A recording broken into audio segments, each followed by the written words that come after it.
Sorry guys, I'm just trying to process a lot of things right now.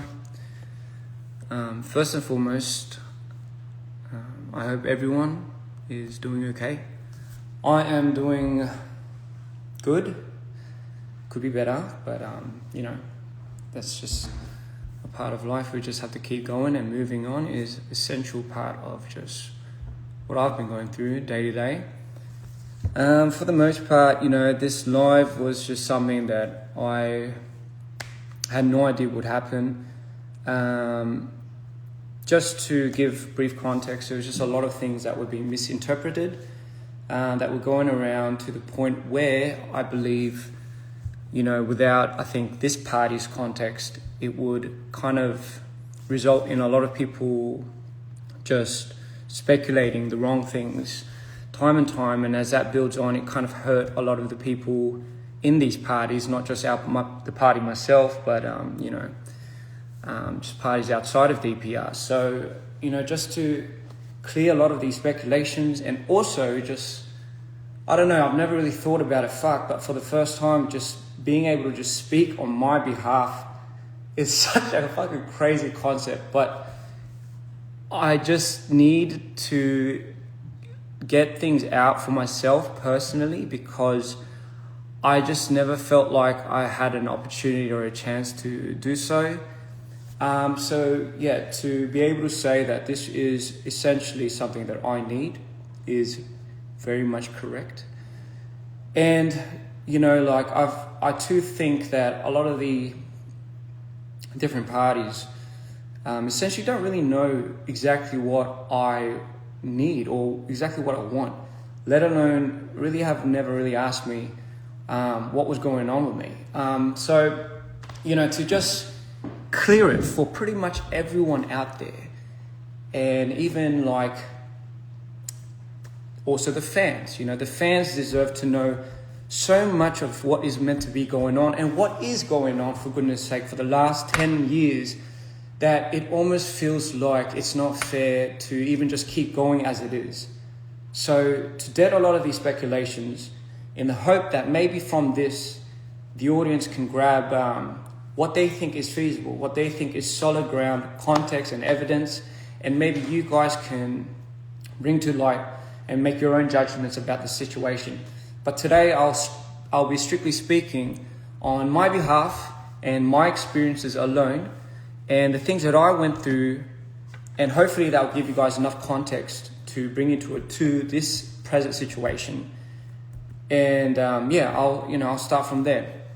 I think number one of the most important things is to give context to any type of material that if you are going to make, whether it be certain types of accusations or certain types of speculations, there have to be some grounded context in order for anyone to make proper judgments, I would assume. And for me, I think it's just been the hardest roller coaster of these last, I'd say, fucking 15 years, far out. So if I had to start, I would have to bring it back to the very beginning of DPR. So where did this whole DPR shit come from? Like, where does this fucking movement even come from? So for me, when I finished high school, I wanted to do something big with my life. I felt like I've always had this calling, this gut feeling. I've always followed my intuition, and by all means, my mom was the most biggest supporter of that, and I'm always forever going to be grateful. So that led me to my journey to Korea right after uni, and I was about, I'd say, 20. I just hit 20, I think. 20, yeah, that's pretty young. And, I was just looking for some people to create some type of movement with, because I just felt like there was something that I needed to do, and I just wanted to create just to influence and to inspire artistically. That was just my solid dream of wanting to create a movement. And most importantly, it had to be together with the people that I could truly trust and see my days on end with forever and forever. So I wanted to build like this community where, people found a place to belong and everything. And, that's what took me to Korea initially. So I went to Korea in my 20s, and then I met Live. That's where I met Live, and I felt like that relationship was fate and destiny. When I saw Live, it was just immediate connect. Like it was like an immediate connection where, you just don't get up. Now I don't have siblings really, so like if I felt like I really loved a brother and I really wish I had like a little brother, I guess that was Tabi. And for me, like he was also my greatest joy. Like he was one of the biggest reasons why I found so much passion in the things that I do. So, immediately me meeting him was like, hey. He was just finishing school, and, he was about to take his next course in life, and, that was when the big talks were happening. And mind you, like I was dirt poor, like I just got scumbagged out of all my money in the first 3 months. Maybe I'm just gullible like that, naive and stupid. But anyway, I just fucking, like I was living in this one room fucking office tel, and with that, me and Live, at that time, Tabin was set out to do these things. I'll just tell him like, hey, we're going to do amazing things, because what I saw in him was just this, when you see like a star and then it's just kind of glowing in some people, and you just know like, oh, they're just meant for something. That's just how I felt when I saw Live. And at that period in time, that was my way of really communicating to him, and really that's how we grew that bond. And, his trust over that was something that I'll forever be grateful for. So, fast forward, like this opportunity came, and I've somehow became an idol. And I thought at that period of time, I don't know what K-pop and all this idol thing was, but I just thought maybe this would bring us the proper amount of exposure to be able to do this movement, because I wanted to do it with Live. Like that was like one of my biggest things. It's like we've tried to make groups before, and it is ups on fucking YouTube and stuff, but like that was the dream, and Live at that time had to go to the army, so he went to the army, and for whatever it means, I had one of the most traumatic experiences of my life when I was in that idol group. My years of being in C Clown, and that was for some of you that don't know, that was the idol group that I called, was historically probably up to this date one of the most one of the most traumatic experiences of my life. If it really would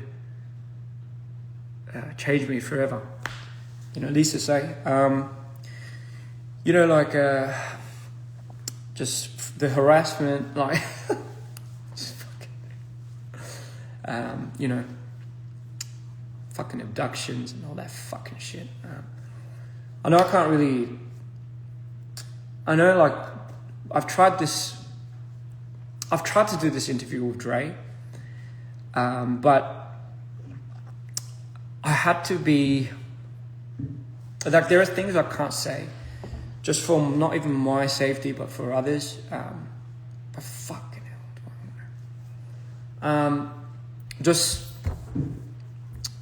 Sorry, I'm just on the fence of like, do I just fucking go for it or not? Just what they do to people, the humanitarian level is just, you wouldn't even treat anything in this planet. You wouldn't even treat your worst enemies like that. And it would be enough to drive anyone manic, or anyone to have some form of DID. That's not to say that was the cause of my DID, but it did not help for sure. So I'll try not to expunge too much, but that was just, it fucked me over. Like it would be the epitome. Like if my first fall in life, where I truly thought I could no longer go on, and trust me, I always have to habitualize the idea that life is not fair and things would just not work out in towards the favor of the good and the kind. But I sometimes refuse to believe that. So I always believe there's an authentic way of getting to people, and a more genuine way of fucking doing things. You know, like just fucking doing it. But you know, like the idle days would be a true testament to that.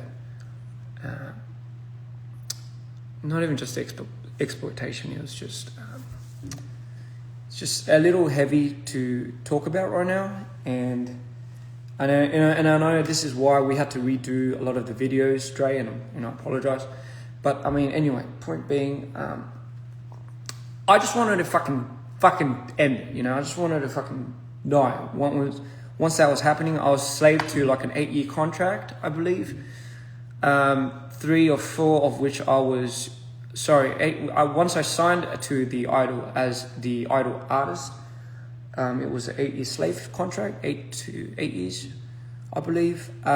Before that, trainee, I was about 2-year trainee. But least to say, it's just the worst time of my life. The constant abuse every day, the fucking manipulation, the violence, even not just for me, but for my members. I had an innate habit to always protect those around me. I could have just fucked off to Australia. You know, they couldn't touch me there, but, you know, there were threats being made to not just me, but my team members, family members, and etc. So, you know, just for further reasons, I will not disclose anymore. So we were in a bit of a pickle at that time. Mind you, every day was just like death. It was like off of pure spite and fury. The things that they would do to you are just fucking explicitly. Sorry. I promised myself not to get angry, but just keep it cool. Yeah, so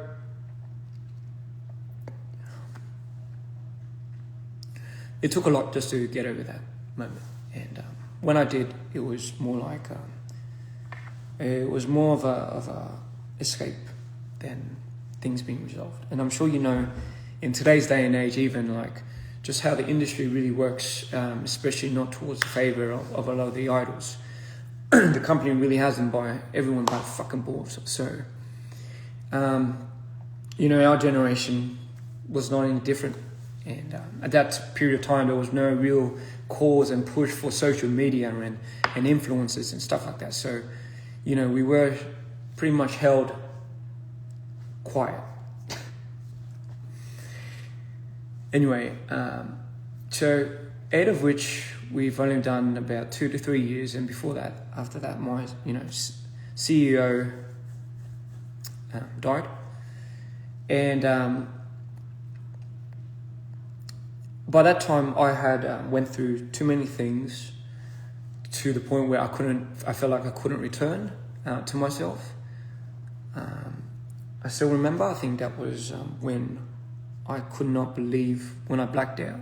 That's when I started blacking out, ladies and gentlemen. Before that, it was not too bad, but then after those experiences, I started experiencing a lot of my blackouts.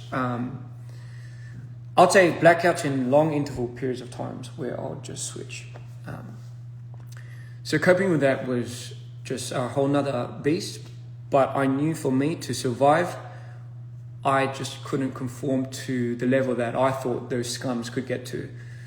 I didn't know I could get that destructive, and not just me, but I did not know I would want to be that destructive to people. I just never thought I had it in me, really.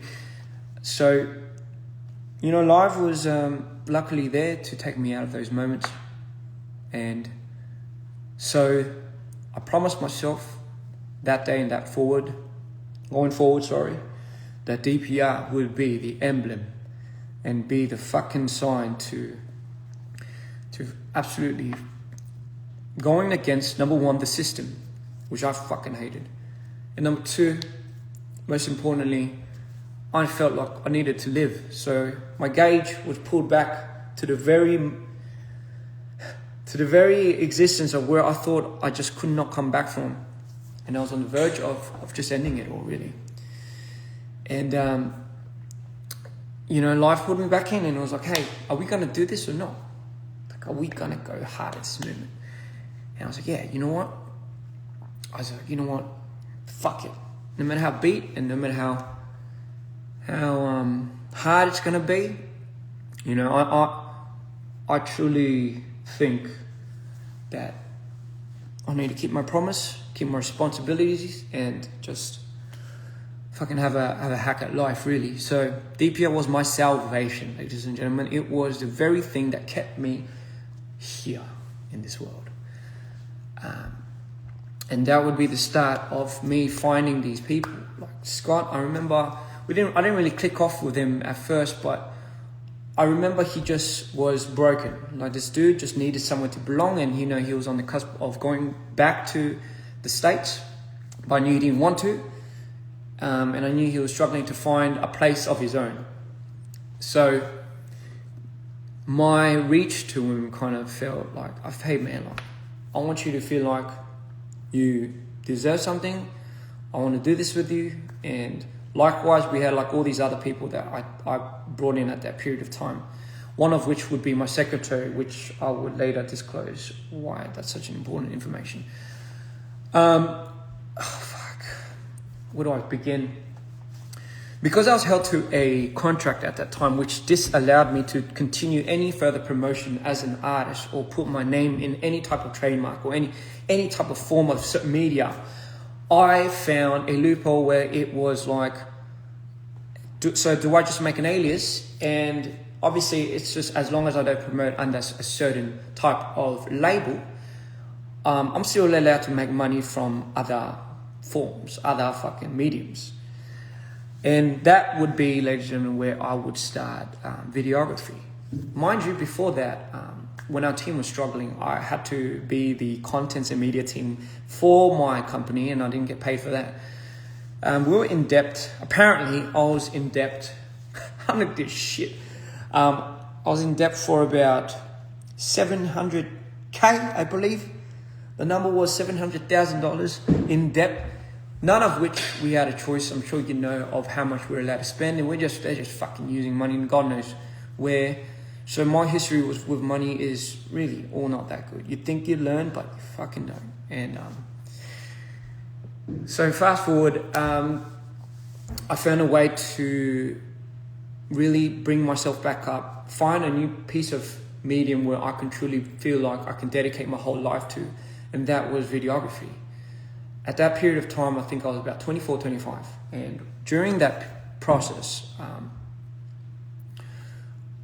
anyone that does production knows how fucking hard it is to just do lighting, from lighting to art, to shooting, being your own DP, borrowing those equipments, returning those fucking equipments, putting it on a hard drive, to fucking exporting and importing it, making sure those hard drives are fucking backed up, and location scouting, all of those shenanigans, I would do for the next year or two, solemnly by myself, and with some help from Scott, which, you know, he would be the one that would just kind of, you know, maybe if my art was here, if I made something here, he would maybe distribute it. When the phone calls would come in, he would pick up and he would be like, okay, maybe this will be your clientele. So just hooking up with the clients and stuff.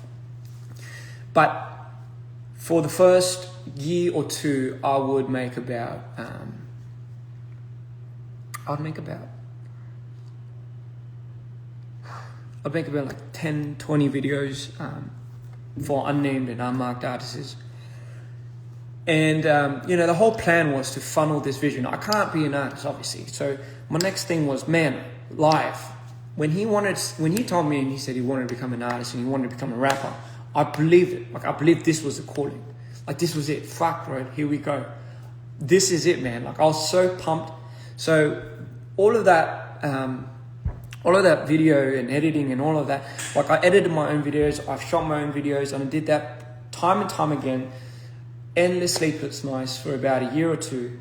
And I hit the mark where, that's how we started, like, getting bigger budgets. So I started shooting like Barbie and Minnow and, and I still would do this solemnly by myself until I could find a crew. But where did all that money go? Hey, like where? So I didn't get any of that fee. I got like a freelance fee from that. Because our plan was to get the money that we got from shooting all those videos, right? So those, imagine like fucking 20 videos, just doing it, fucking. So all those videos that I've shot, I just got like if you were to say, you'd probably get like 10%. Sometimes I'll get none. I think the reason why I say I got none is because if I had to ratio out the times that I would use more of my money to make that video look good, it would be me. Mind you, this is all, like, I held myself accountable for doing those things at the time because it was a choice. Ladies and gentlemen, it was a choice. I wanted to do that. So I don't regret doing that. I'm just saying all of that money that I've ever made in the last 2 years of shooting, editing, fucking returning all these things like equipment, carrying like all those things day in, day and after 3 days of shooting, sometimes 4, was being now put into like this little capital. We did not have any investors. We did not have anything. So our money mule was literally just what I shot and what we could get in. Come on, what we could fucking draw in.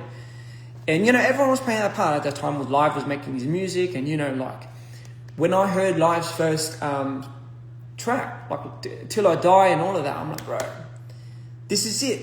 Like this is like the golden calling, man. Like, bro, I just knew it. Like this song at that specific moment in time, like no one was doing it. No one was doing it like him. Like no one was talking about real shit. Everyone was struggling. Like everyone. When I see Tarbin, I was like, man, I gotta help this guy. It doesn't matter if I'm struggling. I gotta help this brother, because if I didn't, I just felt like there's just no other means of going by. I don't even ask me why. So I didn't care if all of that money that I ever like worked to get, like if that money was being now transferred into investing into Tarbin's first album, right? That would be the place to put all your money into. We went fucking all in. We put all of that work, all of that money into Tarbin. And thank the Lord we did that, because for me, that was the only thing that kind of kept me up on my feet. Like, it was worth it. Like, don't get me wrong. Like, for me, that was the pinnacle of why I was doing it. It really was. It really was the pinnacle of why I needed this to happen. And, like, I was thankful to Scott. I was thankful to Chumble. I was thankful to Live. I was thankful to Cream. At that period of time, like, these boys were the boys that kind of ended up at that last at the scene of like, now from here, guys, we have to now hold hands and let's go in. All right. The thing is, like, I mean, I don't even fucking know, like, to be honest now, knowing what the situation has happened, like, I don't even know how much money Scott would have taken or something. I don't even know at that period of time if that thing would have fucking started. But again, just so to speak, it's just, that was in my 24s or 25s. And listen, I was happy to do all of that. And from those efforts, not just from me, but from others, we would go on to make coming to you live, the first album, without any investors. If anyone really helped me with the financial aspect, it was my mum. I'll fucking borrow. So sorry for borrowing money from my mum, but it would be my mum. Like, I'll borrow money from my mum, and my mum would pretty much funnel whether it be my software, my equipment. So, you know, she would be that, she'll be the number one investor for me then, I guess. But again, without that, I don't think anyone in the team really understands at that period in time how crucial it was for me to get the connections that I got, for me to understand how the whole industry worked on this end.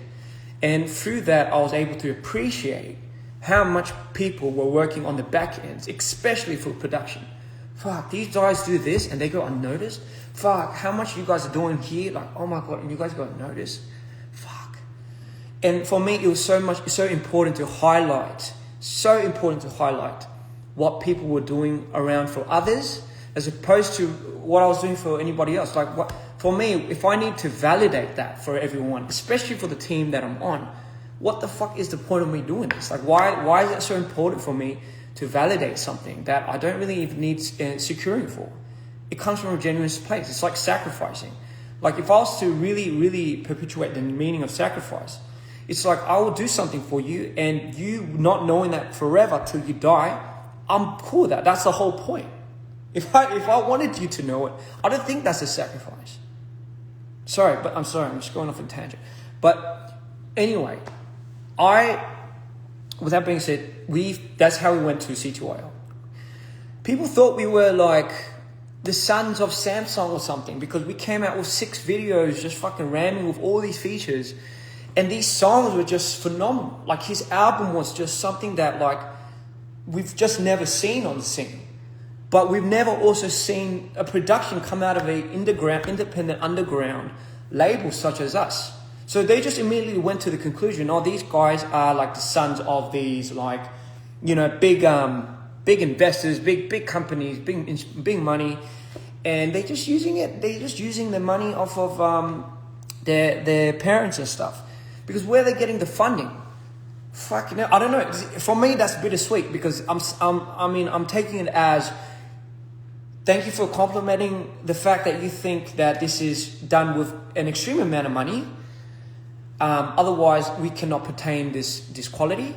But at the same time, it's a bit jarring, because it's like, it's also a bit of a shame, because, you know, like, it really doesn't come from that. It just really comes from how much everyone is putting into this and spilling into it. And that album would take off. I knew it. I just fucking knew it. I just fucking knew Tubin had something, and I knew people would just, you know, this guy would shine. Like, I just knew it. Like, I just felt this gut. And again, I just have this, I don't know, this calling to just need to take that out of people and just, you know, like, bro, see, you could do it. This is who you are. This is like, bro, you were meant for it, you know? And, you know, like, that's how now I'm going to introduce you to this person called Jeff. A lot of people that speculate that this Jeff person came in right around the time dprian fucking broke up into this fucking shenanigan and was, you know, trying to get into my ears and all of that is not true. It's not true. Let me just give you a formal introduction. Now we are at a point, now that you know, where Scott meets Jeff. Right. Scott introduced Jeff to the team. We didn't have an investor. We didn't have somebody that was being our capital, where we got the investments from people.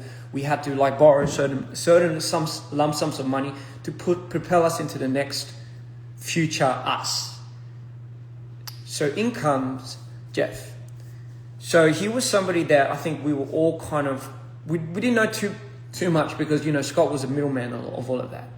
But Jeff was somebody that saw our vision. This is how I got it, right? This is just my perspective, how I felt about this. So Jeff saw us, believed in our vision, because at that period of time, like, who are these kids on the block? Believed in us, and just decided to, hey, have just a fair go at these kids.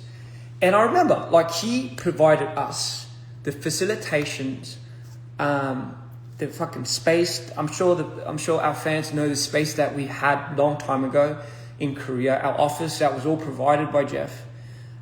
He would provide us with new equipment, new materials, new mic, new cameras, all of those things to pretty much fund, I guess you could say, the next thing. Because at that period of time, I just wanted to stop. I just wanted to stop shooting videos for third parties. And I wanted to really, really focus just purely on our own dudes. I mean, could you blame me? Fucking shooting one of those videos took at least 5 years off my lifespan. Anyone that works in Korean production, especially Korean production, knows how fucking hardcore it is. But you're doing that at 25, especially with the system that people are so very against. It has an ingrained hierarchical system where they see somebody such as that, a figure that's like 25 and like, you're the director, and you're just having to constantly fight for every single fucking thing you have to do and prove to yourself, is another maniacal war that I just thought I would not get into. But for better or worse, it shaped me into becoming the resilient person that I am today. And I'm truly, truly, truly blessed for those experiences and those moments that would shape me into the person I am today. So with that being said, did I want to do that constantly for other artists and other companies? No. I've wanted to focus on typing. Like, I wanted to focus on our dudes. Like, it didn't mean anything to me at the end of the day. I was doing that so we can make money, right? None of which, obviously, I was pocketing. I just needed to know that was where our income was coming from, so we can go to dudes that we actually believed in and we loved. In comes Jeff, and he gives me this. Okay, just personally gives me the space to let that down. That's a huge part. This is something that, again, like, I don't expect any of our other team members to understand. But if I couldn't let that down, I couldn't go on further doing the things that I had to do. Shooting, renting, fucking lighting, arting, and fucking editing day and night.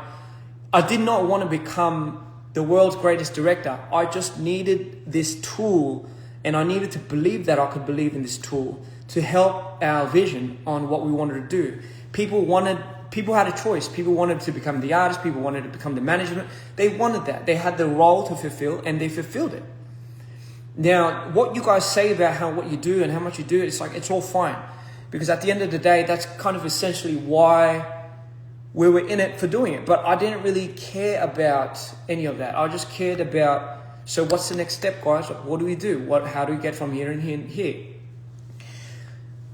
And mind you, like, when Jeff came in, his first project with us was Jasmine, right? I was trying to find all these ways to make money, like save cost, but have the video look good. That in itself is something that I try to garner towards, in terms of, like, there must be a more efficient way of doing things production wise.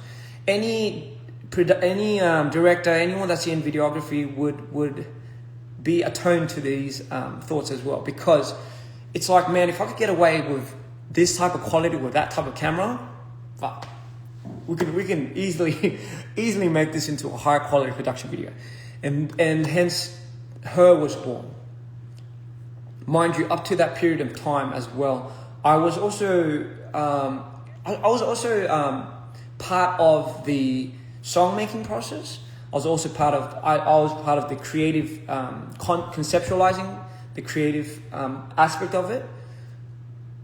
And obviously the whole video and imagery and all of that and editing and all of that, I did that. Right? I did that for the most part. So just so people understand, if you're new here, this is just what I do. And everyone did their own part. Like Kareem did a shit ton of it for the production. Tarbin, went on with his making his song. He was the main artist. He was like the dude. He was the face of dprian, the representation of what people would see. Scott would be I guess you could call the management, where he would do the PRs and and not even just, I mean, we did A&R all together, to be fair, but we didn't really have like a good PR agent. We didn't really have a good, so it was, to be fair, it was just a lot of organic growing, as you could say. Right. Okay, fine. So just to give you an idea, an idea of where we were at now. That's the album. So Jeff is the investor to funding all of that. Mind you, this person was somebody that we couldn't really get close or in touch with because Scott was in the way.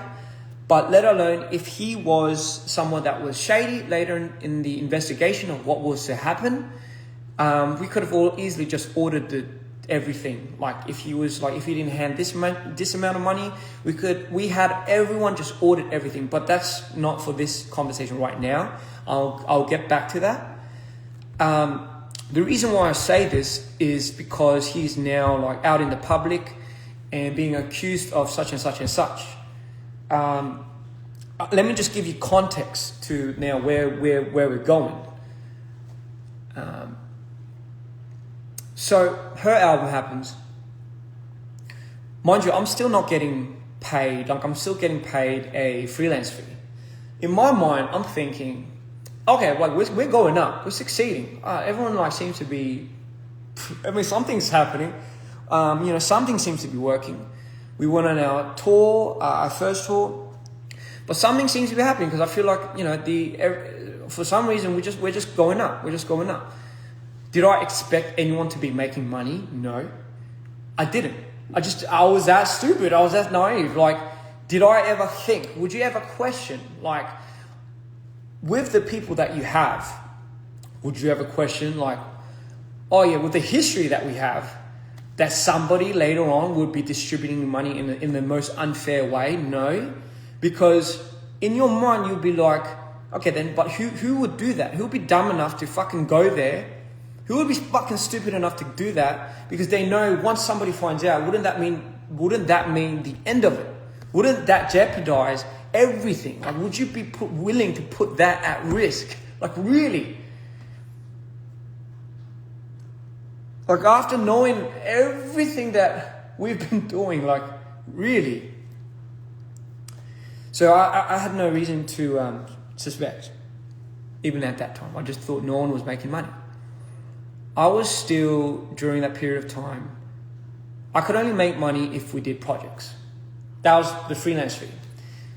Mind you, part of the big reason why we never really discussed the ownership, I guess you could say, of DPR was because everyone knew that I had to be a big portion of the ownership of DPR.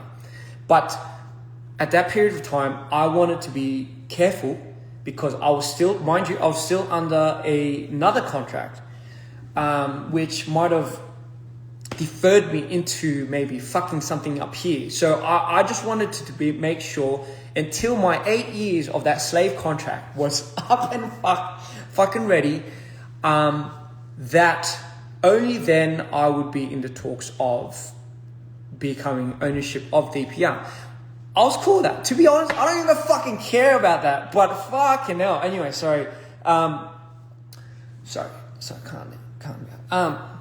Anyway, so mind you, at that period of time, the reason why I say this is because once my company started seeing, not DPR, but my former idol company, once they started seeing that I was making money, or well, what from their perspective, like DPR was going up, they struck a deal with me. This motherfucker struck a deal where he was like, give me a cut and percentage of how much you're earning with DPR.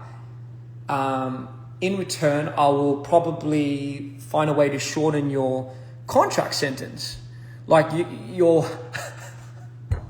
he was bargaining with me. The audacity. Sorry, it's just my day-to-day. Fucking hell. And that was the reason why, because I know they were onto me. So I did not want to give any type of leeway into having a possibility that could fuck up and be a liability to our future state. So that is initially why I think we were cool with just kind of having Scott as the placeholder.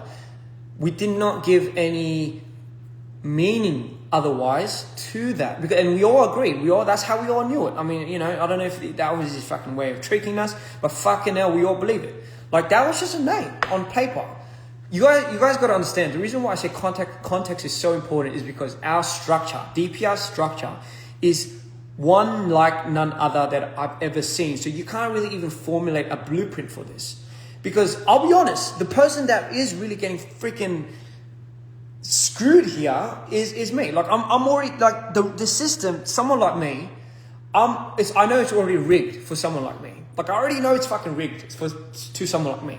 To me, I'm like a fucking gold mine to somebody that could do this and this and this and this and this, but not get paid for this and this and this and this. Anyway, point being, I just had to make this clear because, again, where I'm trying to go to is, all right, so if Tarbin stops at any period of time, like if it just stops, like, oh bro, I can't make music anymore, the money flow stops. Meaning not just the money flow, jobs. Like, we're all about 15 of us at the studio, like, what do we do now? That's when I decided to make Instagram TVs. I'm sure, again, for my OG fans and stuff, I know you guys know what I'm talking about. I had to find another means of making videos. So when, you know, our artist got into an artist block or a slump, as they say, we had to find means of trying to keep funneling some type of cash flow. This stress would be always on my mind. Like, because again, like, I can only make videos off of one-offs, right? I can only assume that nobody's making any money because fuck, if I'm getting this much, like, I'm just imagining how much everyone else is getting. Like, it's just jack shit. At that period of time, Scott was living with his mum and dad. I believe everyone else was renting. So for us to be able to pay rent and still strive and still pull off the qualities that we have to do and put our own fucking monies into it, like, it was a day to day. Like, I did that since C Clown. I mean, you know, how much more is it going to hurt me now? If anything, this was healing me day by day because I was finally being able to do the things that I wanted to do with the people that I loved and with the people that I believed in. That was everything for me, everything. And so I turned a blind eye, you know, and mind you, I'm not somebody that's so into finance and so into like money. I hate making it about that. I understand the importance of it because it's important for other people and they value it like that. And because they value it like that, and if they're part of your team, you should also be acquainted to caring for that. I understand that now. I understand that. However, for me, I'm just someone that needs money in order for me to just put it back in to do bigger things. That's just the reason why I see it. And even till this day, when I started doing those Instagram TVs, that's how we would land a lot of the commercials. Like, that's how we got, like, a lot of the sports commercials, sports brands that would contact us and be like, we want to work with you for videos like this. You know, we want to work with, we want a video like this. And that's how we would start shooting commercials. And that also would be like a form of money and branding that we can get in terms of investments. Fucking hell. Now, like, it wasn't all sunshine and butterflies. During that period of time, I was going through my most maniacal fucking period. Because I was having to deal with my bipolar and my depression and my switches from what C-Clown had done to me, and I was still not being able to process it during these periods of times. So I devoted myself and everything that I had into the work because for me it was a means of survival. If I did not, if I had even just looked under the rug in which I swept all the shit under, I knew it would fuck me up. And I made a promise I'll never go back there. I'll never be the person that I was when that had happened to me. I solemnly promised me and my brothers and my family, just fucking keep going, you know, just keep it going. You got this. So there were periods of time where we would experience I guess you could say, a financial loss, for example. Like, for example, is anybody out there for Tybin's album was something that we took a huge financial hit to. You know, I thought, man, if we kept doing production like this, or if we kept doing stuff like that, it would be something that I thought we could still be able to process. But once we took a hit after like a long period of time, it was so hard on Tybin. It was so hard on Scott. It was so hard on me. It was also so hard on Jeff. Because I was there and I saw all of that. Like that was the first time I saw Jeff. And honestly, that was the first time I kind of got to know him a little more, because, you know, like I thought, fuck, like what's happening with all the money behind the back? Like, is this guy like, because I was very attuned and very sensitive to not wanting to really disappoint a lot of the people that believed in us. But at that period of time, I knew this guy was like losing so much money because of how much, so he had to, like Jeff had to go out and convince these big heads to reinvest in us, right? Even when we were at a deficit of like just such a big financial loss, and part of that I've always blamed myself because of just the amount of money absurd amount of money that I think I use in some of the videos. So I never wanted to put Tybin in a situation like that again. Like I promised myself at that period of time, I never ever want to put Tybin or anyone, but Tybin mainly, in a situation like that ever again, like ever.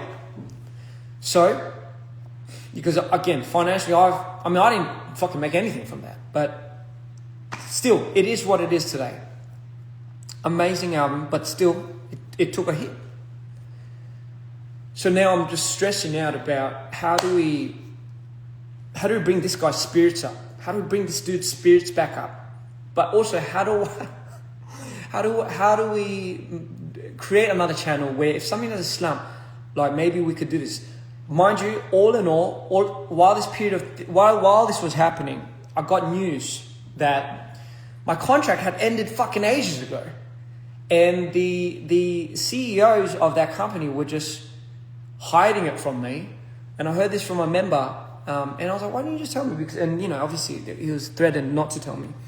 But that contract was terminated ever since my CEO transferred to another company, dating the old company.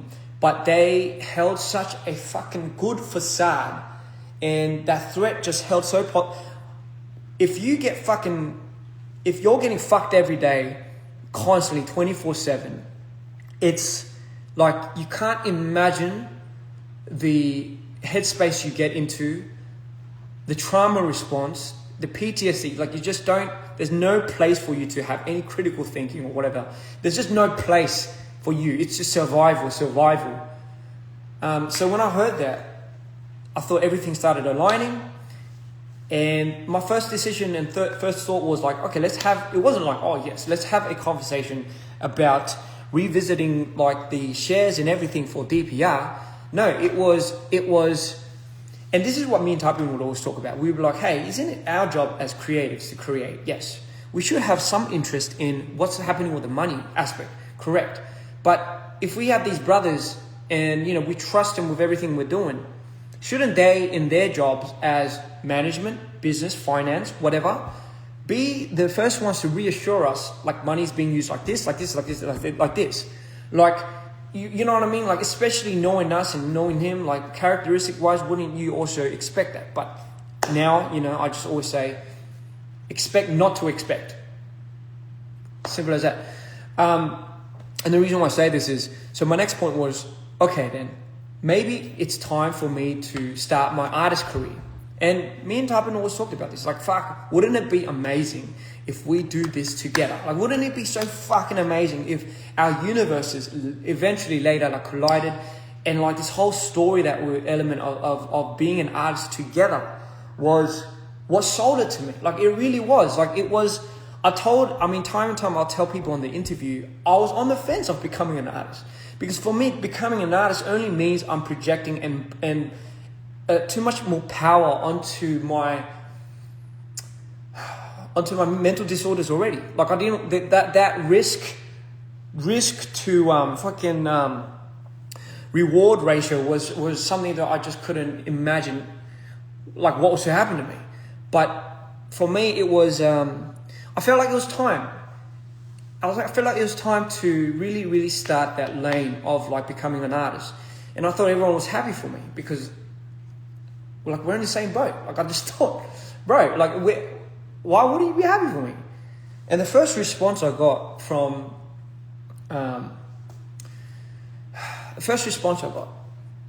Scott was, no, you can't.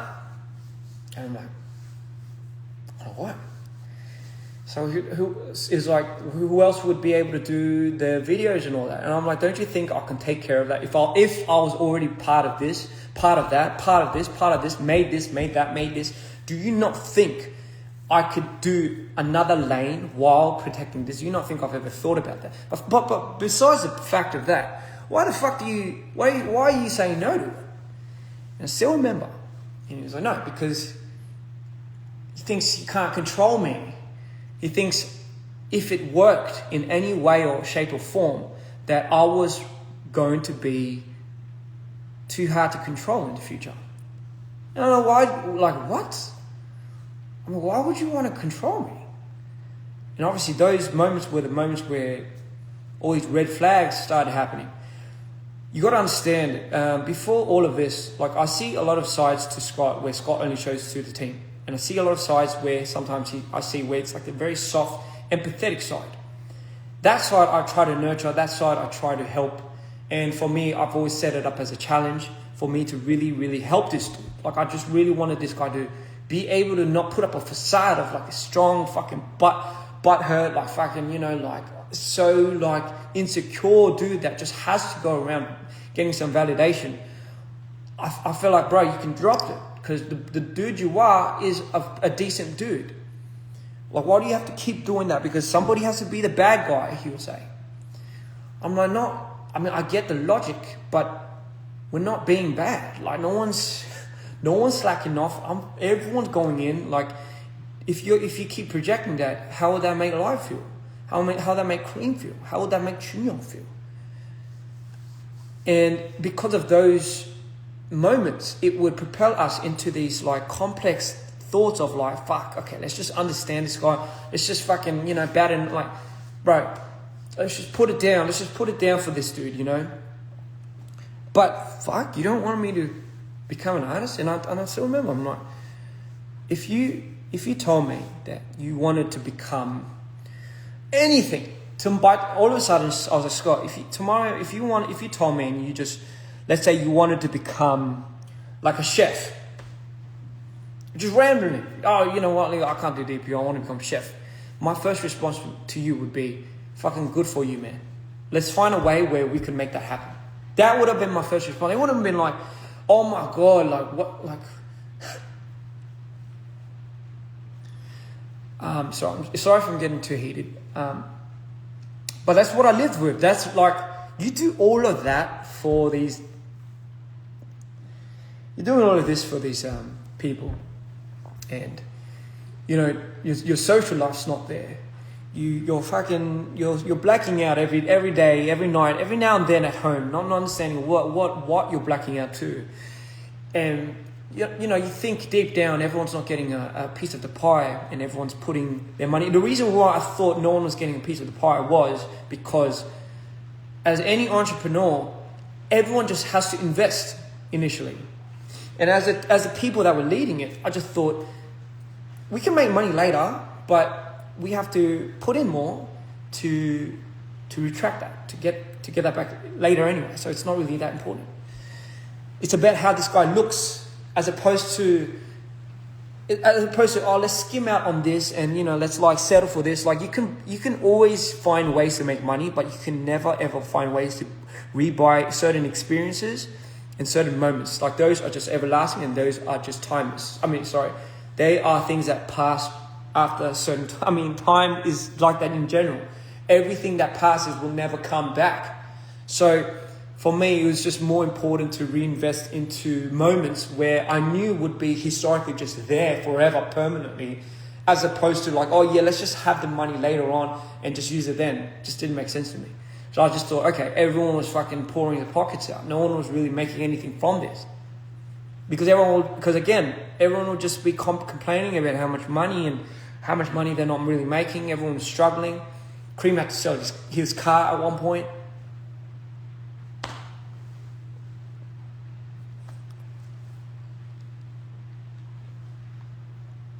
I was borrowing money up till Tabin's final album in dprian, which was Alright Cool. Alright Cool, mind you, I did 2 videos on that, and I started doing the whole run and gun thing where I borrowed the equipment again myself. I'll be the DP, the lighting and everything, and I'll find all these fucking locations over the span of the next 2 months while I debuted, by the way. And this is the funniest thing, all right? This is the fucking funniest thing. If you're an artist, right? If you're an artist, you say you're the artist, and you shoot and direct and edit and everything of your own video. So how do you get paid for that then? How do you... Is that a separate thing? Like, if you're under an artist contract and every money that you invest into your artistry is going to be, let's say, I mean, unless it's a ridiculous amount, but like, let's say you invested in it and obviously that's the debt you make. Unless you could fucking start knocking it off of your streams and stuff, you're not going to see any way or means of making any money back, especially. And then what about the whole editing fee? What about the whole VFX fee, the color grading fee, the director's fee? Shouldn't that be all separate? In a perfect world, that would have been so fucking amazing. Why wasn't that conversation ever brought up? I don't fucking know.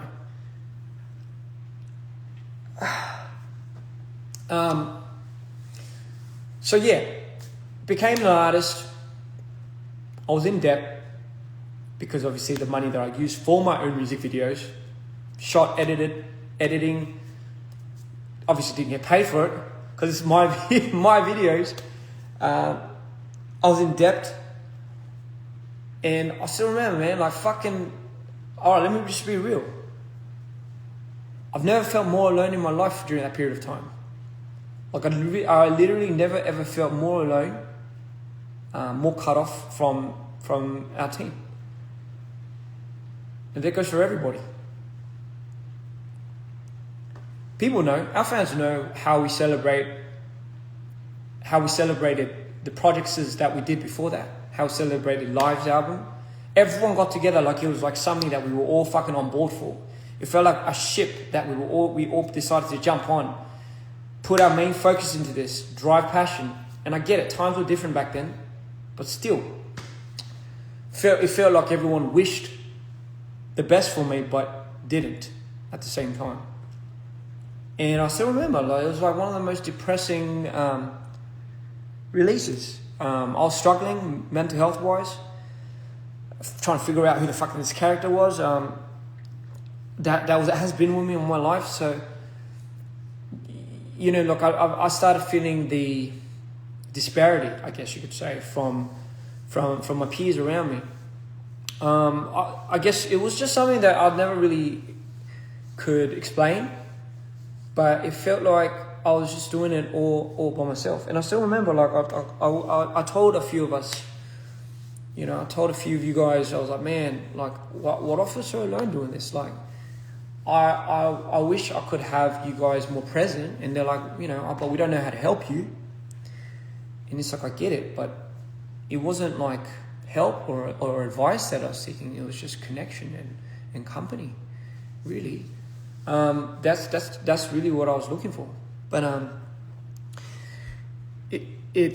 I guess it was such a foreign thing because, you know, we were just a group of guys that, you know, really didn't really express too much to each other. It was all kind of really said and done. Everyone had their own agendas, and I guess it was just something that I'd never really thought was a big thing until I guess became an artist. And I was like, oh fuck, I hope I'm not like stepping on Tarbin's toes. And that's just a thought that I never thought I would have. Like, just that thought was something that I was like, fuck, what if he feels this way? What if after I've been really, really just giving him like all of this and then I stop, how would that make me feel? And I was like, fuck. I was like, is that is that why? And from then on, because again, like the feelings that I got from all these things, I was like, man, I can't really have something truly that I think I want without kind of mingling in a lot of people's minds. And I started going there. I started thinking about that. And it'll just be an automatic response. I hope you guys understand the relationship that me and Life have is such like where I will see him and I would imagine, like, for me it's, I need to protect this dude. I need to make sure this guy's good. I just need to make sure like this guy's like happy first and foremost. That's just more important to me. And this guy's all right.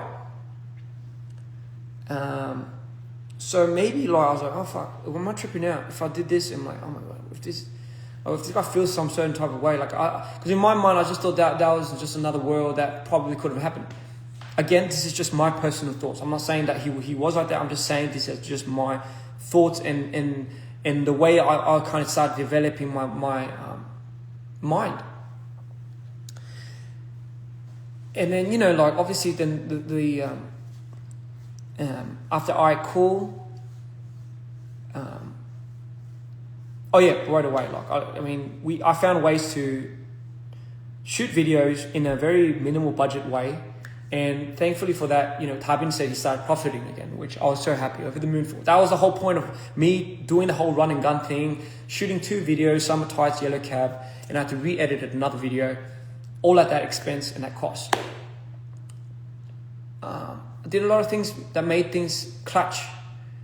You know, if things were being thrown at us in a way where we weren't allowed to like come out with that because it was just so bad, I had to fucking do something about it. You know, did I get paid for it? No, fuck. Just thought, but fuck it, who cares? I just thought everyone was fucking living like that. You know, so like, yeah, man, fucking those details, like there's just so much more, but I don't want to keep fucking just staying in this moment. Sorry guys, I want to just move on. Tour happened, right? Before the tour, Mida 2. So this is where everything started fucking getting weird. You know, one day, like I was like we were doing Head in the Clouds. I think first LA show ever. This is when I debuted. This is the first time I went to LA to do Head in the Clouds. And during that period, obviously the conversation started happening because I became an artist. It's like, oh, what, you know, let's start. Me and Tyler were like, let's start talking about the rights to DPR and the shares. Because isn't it now isn't it a good time to bring that up? Because, you know, my contract ended, and, you know, like to see where really how much money this was being kind of, I guess, distributed towards. Because during that period of time, Live was having exemplary examples of certain different other artists that was making this much as opposed to how much we were making. And it was shady because come to think of it now and really seeing the artist contract that Live was signed to, no one had any idea. No one had any idea. We had no blueprint to go off of. So whatever we thought was fair, or whatever Scott thought was fair, we just kind of like, all right, yeah, I guess that's it. Like, because how do we know? We're fucking young, dumb, and stupid, and we're just naive. So everyone is accountable for that measure. It's not just Scott. It's like everyone, right? Like I'm accountable for like not being as knowledgeable, but that's what life teaches you. It teaches you to learn, grow, and experience, you know, and sometimes you just have to ram through it. So fast forward, okay, that's when all these questions started arising. Bro, how much are you really making? Fuck, I don't know. But like my friend here in this company is like fucking making this much, you know, and his streams are like this, you know, so what's the catch? So then, you know, I still remember, so that was our first conversation we had with Scott. Yo, what's happening with this whole like split ratio thing with DPR? Like what's really going on? What is really going on? I thought you said it didn't matter. I thought you said whose name's on the, I guess, shareholders list for DPR has the trademark. It don't really matter because that's how we would play it off. Time and time, I tell you guys, it's not like we've never had this conversation. We've had this conversation time and time, but it would always come to the conclusion of like, bro, that's not how our system works. That's not how the money's really distributed. That's not how like things just work around. We're a unique blueprint, which I agree to, right? I understand we are a unique blueprint. Now that being said, like, how do we, bro, like, that's when, Tarbin started getting mad shifty about Scott. And, I complied because I thought I was like, bro, if it's like all said and clean and if it doesn't really matter, like, why are you so like adamant on not wanting to show this or not wanting to do this and that? So it started building up from there, as you can imagine. It started really building up and Tarbin just got more and more like, fucking started catching on. And I was in the middle of making Mitre 2. And again, for me, it's just like, fuck, I felt like I was just starting my artistry. I just felt like I was just starting my journey into this whole like, fuck, I get to express myself. I get to like finally open up about my past traumas. Maybe this would be the healing journey and the necessary step that I need for myself. Fuck, maybe this is it. And henceforth, like, Mitre 2 happened, So for me, you gotta understand, like, my perspective of this was like, yeah, fuck. I don't know if there's fuckery because I refuse to believe someone that I care for personally, could be at the helm of doing all of that. And for me, and number two, again, like, I just couldn't understand like what, like, if that was to come to the light, don't you think that would fuck everything up anyway? So like, why would anyone do that? So, fast forward, like, I remember Tarbin coming in during when I was making Mitre 2, and he was like, "Hang on, like, fuck, you got to stop this. You got to stop this right now." It's like, everything you've done, like, it's owned by this motherfucker. And what if this guy owns it completely? Like, what if he doesn't give it back? And I was like, oh. Like, I've never really thought of it like that. Like, I've never really thought about somebody else owning certain trademarks or something and running off with that. And I understand the importance of that for every artist, because as an artist, if you contribute and you dedicate your whole life's purpose into making something, you would need the rights to that. And obviously that, in today's day and age, is masters. It's like, who has the rights to certain masters? You hear about it all the time. Big artists is buying their masters from other people, buying their whole fucking list. And it's a huge thing. It's like, you want to be the owner of what you truly deserve, like what's rightfully yours. And I was like, man, this can't be a hard conversation to have with Scott. Like, if this is something we have just figured out, then it's probably time for us as the individuals that have just figured this out now to bring to light. And if it's something that we all were just not knowledgeable of, then there should just be no malice, as opposed to like, hey, fuck you, fuck you for this. But again, I was also a victim to this, so I just thought, okay, you know what? You're right. This guy is clearly very, very, very like upset and bothered. And if I'm being completely honest, seeing Tarbin upset bothers me more than the actual thing. And I know that's kind of weird, but I can't explain anything otherwise. Like, I can't lie to you. That's genuinely just how I felt. So I decided to at that period in time, to stop Mitre 2 for a bit. And then my mum calls, and this is when my mum starts getting involved with this whole thing, because my mum is very intuitional. I trust my mum. Everything my mum called for, she was never wrong about. She was always right. Like, a term that says mum's always right, like I do not shit you, that is something that I truly am scared of, because I truly believe it. My mom's intuition is none like other, and she told me to just keep going, because it's just something that I had to do for myself. I'm not used to that term. Do it for yourself. I'm not familiar with that term, and because I'm not used to that term, do it for yourself. Even that period of time, I struggled to do things for myself. I felt like if I did things for myself, it would be the epitome of somebody else's at somebody else's expense, whether it be their mental health or whatever. It's fucking toxic, I know. But anyway, I just thought, okay, fine. Let's just keep doing this, but let's still hear this guy out. And I moved to LA, in that turbulent fucking turmoil of a time, while we were scheduled to do our first Regime tour.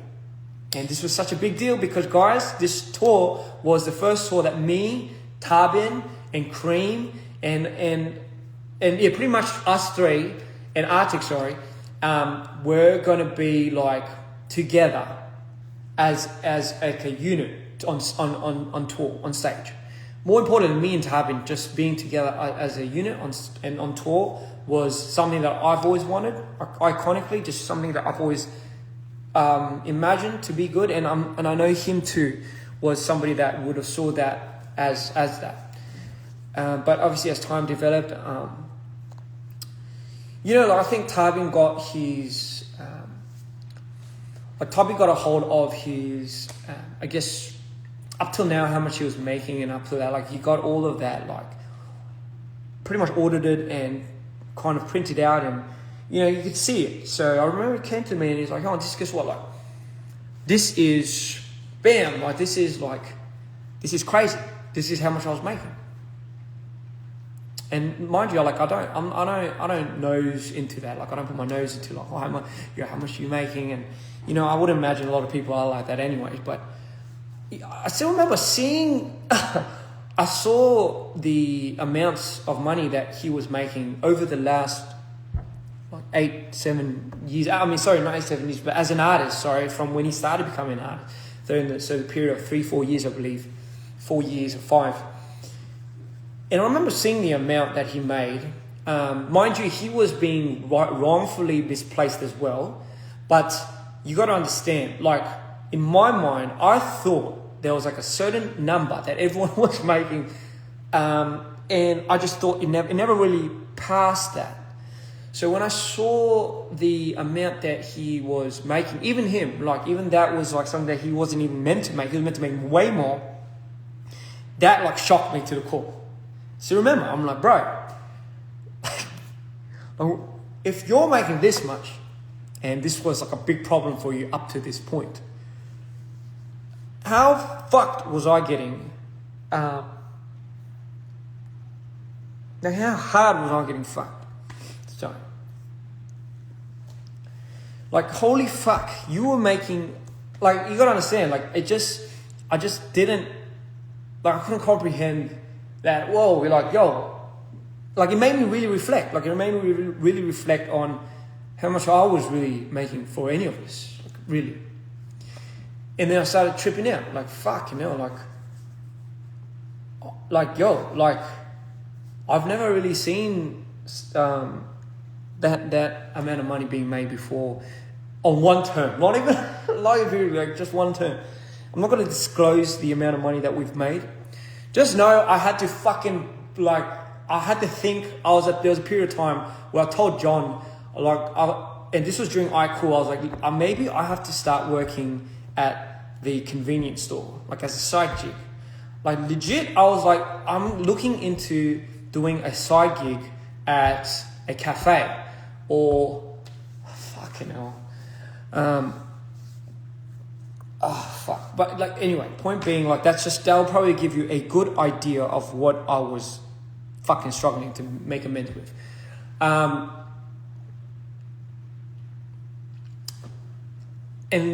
like, just seeing that, I guess, kind of really started opening these doors to my mind where I just thought would never lead me to my salvation. Bringing back the idea of DPR being my salvation slowly started taking hits. And you got to understand, like, my idea and identity built on this whole idea of believing in a team and believing in the people that I love. Even showing all of the people necessary to my disabilities was a big thing for me. I had a hard time opening up about it. Scott was one of the few, if not the first person that I've ever opened my switches to. Which is probably why I'm a little bit more angry and a little bit more upset that things happened the way they did. Because I trusted him with all of that.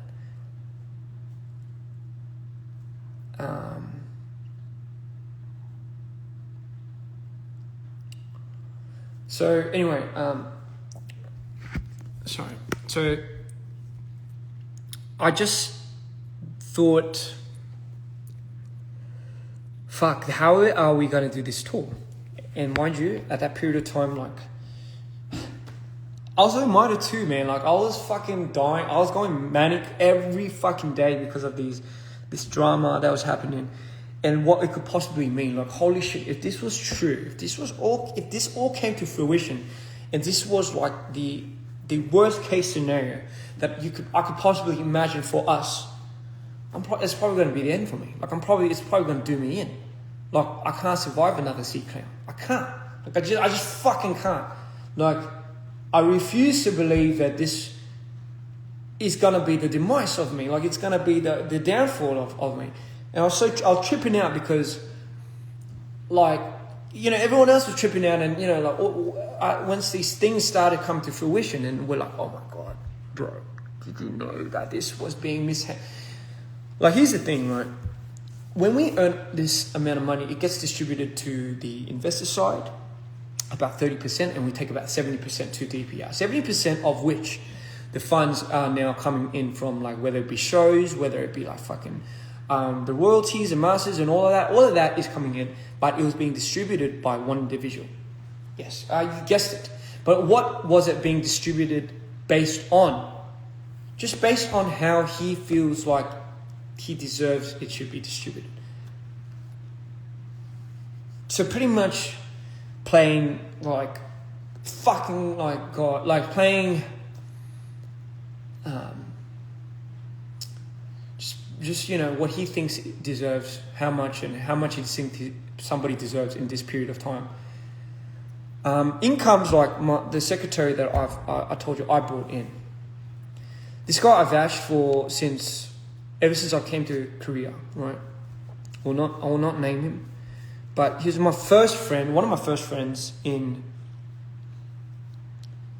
when I first came to Korea. So when I was 21, he was one of my first mates. I gave him a job when he came back from the army. He didn't know how to do any of it, but I trusted him because obviously I thought I had him figured out. But it turns out this guy that was handling the receipts and talking on the phone for all these people that on the finance side, or so secretary is kind of the right term. So under the tables, he made more in a year than I had in the last 5. So 5 years of what I made in DPR would be less than the 1 year of how much he made in a year. I was fucking...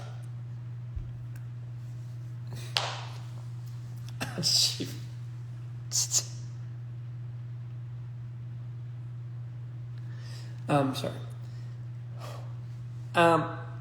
So when I asked why, right? When I fucking asked why, it's like you just needed somebody on your side. Just needed somebody on your fucking side.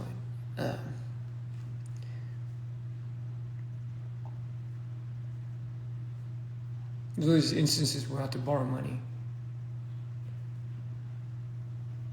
I remember as I was editing Mitre 2, fucking manicked out. 6 days out of the 7, just couldn't sleep. I knew this had to be done because if I couldn't finish it, I didn't want to leave my fans, and certainly number one, I didn't want to give the impression to our fans that something was fucking bubbling to this point. So I just kept pushing on, closed my eyes, just kept pushing on. And then, Scott would be calling me in the background, and he'd be like, what fuck? Just all of a sudden, he's like, Tubby's leaving. I'm like, what the fuck?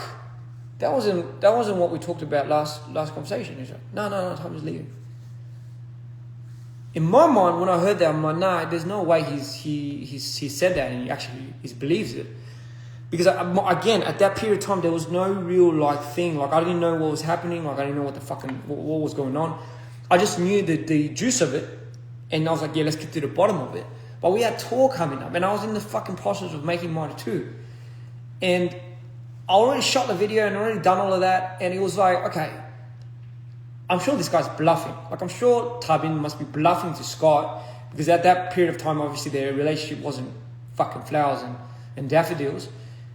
He must be lying to him. Otherwise, he would tell me. He would tell me that he was leaving first. So, that's when, because obviously, I think he told Jeff first. He told Jeff first. And Jeff, I think that's when Jeff got first, what the fuck is going on? And the reason why I want to give you context about this guy is because of moments like this. If he was anywhere near in on these things, it would have already fucking came to light. Like, my mum had found the best lawyers. We already fucking went through this time and time. But that's not the point. What I'm trying to say is, Mighty 2, Live said he was leaving. I had to finish fucking editing. Scott was on his, like, fucking on the ground melting, having a panic attack. I was trying to deal with all of this. And I finished it. I somehow finished editing Mighty 2 just 3 hours before the release. And I fucking uploaded it and fucking sent it out to the world. At that period of time, Mighty 2 didn't matter. Like, none of it mattered. Like, I didn't care about it because nobody else really fucking cared about it. Oh yeah, when it came out, I didn't even know it came out. Because why? The minute it came out, I had to take a plane to Charlotte. And my first mind was like, man, I hope Tarbin's not serious about leaving. Because, you know, I want to talk to him before he really makes up that decision. I want to really engage in this conversation before any of this fucking goes down, because at least that's kind of what I think we should do.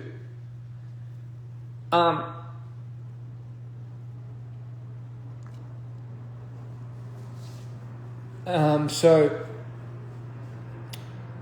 Monitor comes out. Nobody gives a fuck. I don't give a fuck. And we just go and fly to Charlotte. And I still remember the first thing I went to, because Charlotte is where we were prepping for a month before we went out into the world with our tour. And I just remember thinking, oh my God, there's no fucking way this is happening. Like, there's no way that this is happening and we are not doing, like... So we went and I was like, Tywin, like, you gotta be straight with me, man. Like, are you really leaving? I was like, no, I thought, are you leaving? Like, because I've got to know. And he's like, yeah. I'm like, fuck, man. Like, and, you know, like, this is when we will have these conversations. I'm not going to go too much into detail, but, you know, I still remember, man, like, I was like, man, if you made this already, like, why don't you fucking just tell me? Like, and I understand why. Like, this is the thing. I understand this unconditional line sometimes where Tywin has his best interest in me. I'm not saying he doesn't. He has his best interest in me. But sometimes, because of that unconditional line, that just it's a bit hard for him or me to cross. You know, some things I think he wants to just handle it on his own. But you know what? Like, the reason why I'm saying all of this is because I never really find the appropriate time to ever talk about how I feel about any of it. Like, really, ever. It fucks me up because it's just like, man, if I see this dude suffering, I'm like, oh, bro. I can't. There's no time for me to suffer. Like, this dude's fucking at it. And I still remember, I'm like, man, what would it take for you to... And by all means, like, I was so over the moon that he had finally found his edge. Like, he had finally found the confidence to want to do something of his own. That was his dream. Like, he wanted to do something of his own. I didn't know it would come at that time. I just thought, man, like, we were doing this together. Like, I thought this was like our thing. Like, I thought this was like the whole point of it. Like, if Scott's out of the picture, don't we get the keys to our kingdom? Like, can't we just work this out with Jeff then, right? Like, is it that much of a hard problem? I don't understand what's getting in the way other than Scott. So, you know, my thing was like don't go away. Like, just stay here. Because my mind is starting to split. And, you know, like, I just need somebody. Like, I just need the fucking people. And, you know, like, when I heard, like, okay, this guy was already kind of, like, dead set on wanting to leave. And trust me, like, if you're going through your first fucking trauma and you're going through, like, the first, like, your road trip to becoming, like, a fucking villain, your villain arc story, as they say, there's nothing that's going to get in your way. There's just nothing. And when I saw that, I'm like, immediately I thought my C Clan days, like, oh my God, like, this guy would have done it. Tarbin, out of all people, is a responsible dude, but when you get that obsessively into his mind as you did Scott, when you fucked him up with the whole, like, paranoia with the money thing, you fucking did it. You've really done my boy in.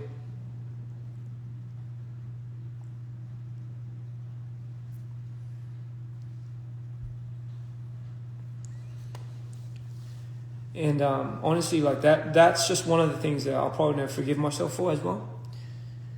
It's just having the lack of knowledge to be able to see that nuance and identify it, and fucking really letting that get to this guy's head and cracking him in the shell.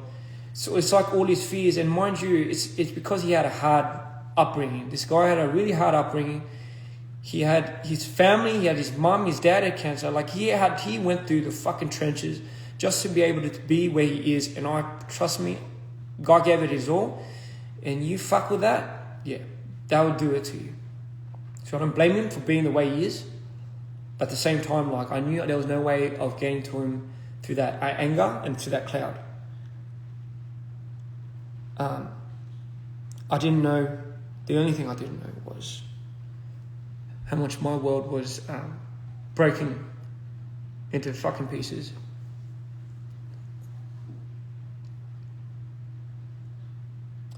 I just didn't know. I just didn't know how much my world was breaking into pieces after that. I tried convincing Tarbin to stay. I was like, listen, man, like you could do your own thing, but let's just stick together first, and then let's like figure out a way to do your own thing. But I knew, man, like, and trust me, I relate to this, and I understand. If you're there and you're fucking filled with it, and this guy has sent you to the existential end of the world, you are going to try to disassociate with that with any means possible. Trust me. Take it from me. So I knew I wanted to be there for him, but at the same time, when I looked down, I was falling apart. dprian was meant to be my salvation. The people that I thought was going to be here just are now kind of a figment of what I thought was real. And, you know, like I was just getting in my own fucking head, and, you know, it was doing me in, trying to hold together. Mind you, we were doing tour. So we were doing 46 cities like this. In this current state, in this intensifying fucking frequency, that is how we started tour. And I still feel so bad for the boys, you know. I'm like, man, what would it take for you to come back, man? Or you'd be like, hell, like if you, as long as you got the rights and you got the keys and it's all done and set in paper, I'll come back to dprian. I'm like, all right, bro, but let's then let's do that. Like, let's figure out a way together to get that. But like, what would that entail? Like, and mind you, at that period of time, it wasn't Jeff. Like, there was no fuckery appointed to this guy. So it was just Scott that was doing that. Obviously, he mingled with all that shit and he fucked everything up with that. But that was the catalyst of why everything tumbled for me personally and for Live and everyone on the team. It's like getting fucking crazy. It wasn't just me and Live that was struggling. Chunyong, I remember Chunyong like this guy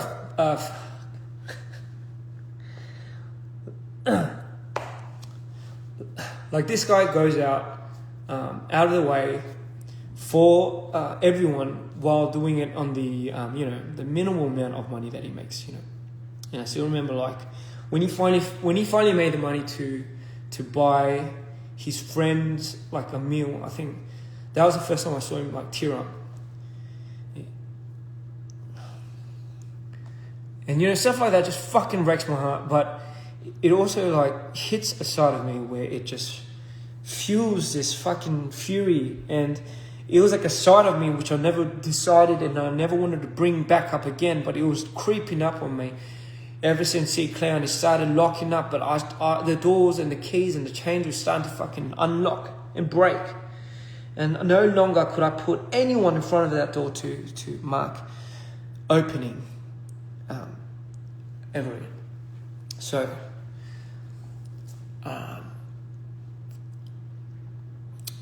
and so the tour happened. I don't know how. I remember spending my birthday there during rehearsals. It's fucking the most depressing birthday I've ever spent in my life. It's just, we were all segregated. We were just all parted away into our own thoughts, and my immediate thought was just like, man, how the fuck do I make these guys like? How do I make it work? How do I make it like how do I ease his fire a little bit? Like, what is something that I can do to help that? Like, you know what I mean? Like, how do I do this? Like, I've never been in this conundrum before. And then, we started doing these shows. And, the deal was, like, Scott wouldn't travel with us. Like, he wasn't allowed to. That was the deal. Like, bro, like, we'll do this, but like, can't. Don't let him anywhere near the boys. And then we'll travel like that. But fucking hell, like, even the way that the tour money was split, like, that was all on Scott's decision as well. Like, you guys got to understand the imprint and the blueprint that was set up in business. How much somebody was getting, how much somebody was getting out of that was all fucking done by Scott. Like, it wasn't like none of us had fucking to say in this. Did we suspect any fuckery was going on? No, because why the fuck would someone do that? Like, if anything was to come to light, don't you think, like, this would be like, especially to me, man, don't you think I'll fucking, sorry.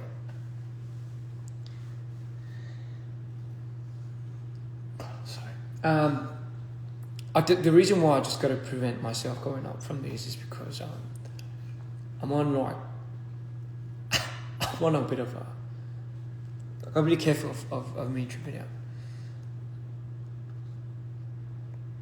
But anyway,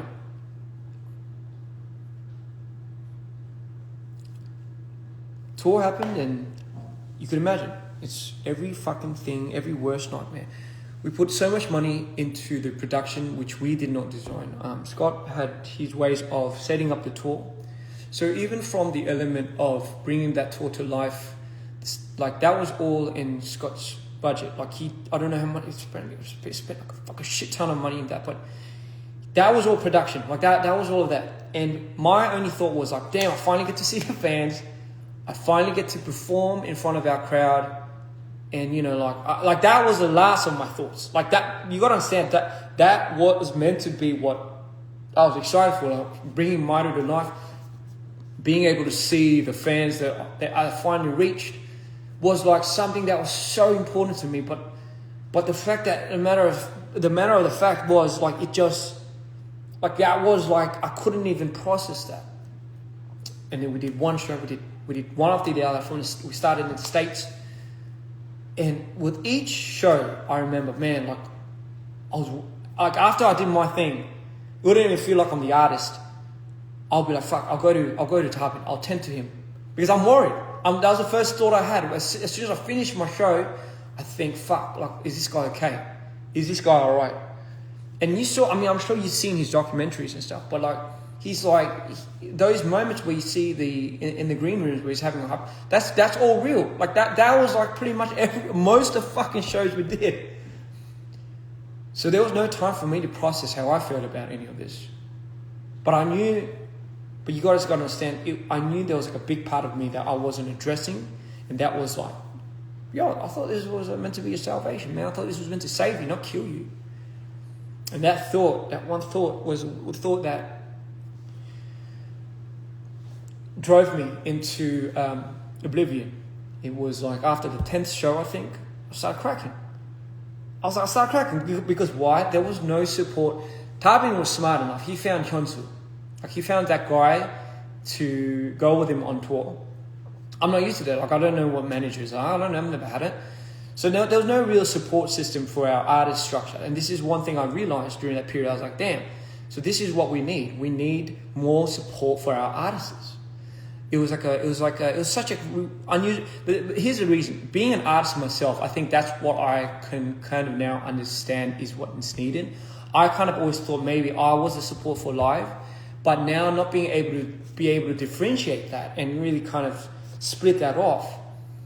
I never really took it in a way where, do I need that? And I was like, fuck, I do. Like, I really do. Because we didn't even spend any money for hair and makeup, and to some artists that's cool, because for me that was like the whole stick. It was the whole like conceptual makeup. So fucking hell, I would be doing my makeup for the first 2 continents. Like, I don't know, I'll watch YouTube, I'll learn, and those were the moments where I'd start crying, just in the mirror, just because Live went up first and I went up second. And I still remember when Live went up, because everyone was really worried about Live. Everyone would go with him, and I'll just be by myself in the green room, and this would be at every show. And I just remember, like, man, these are quiet times. These are maybe the moments that I needed the most.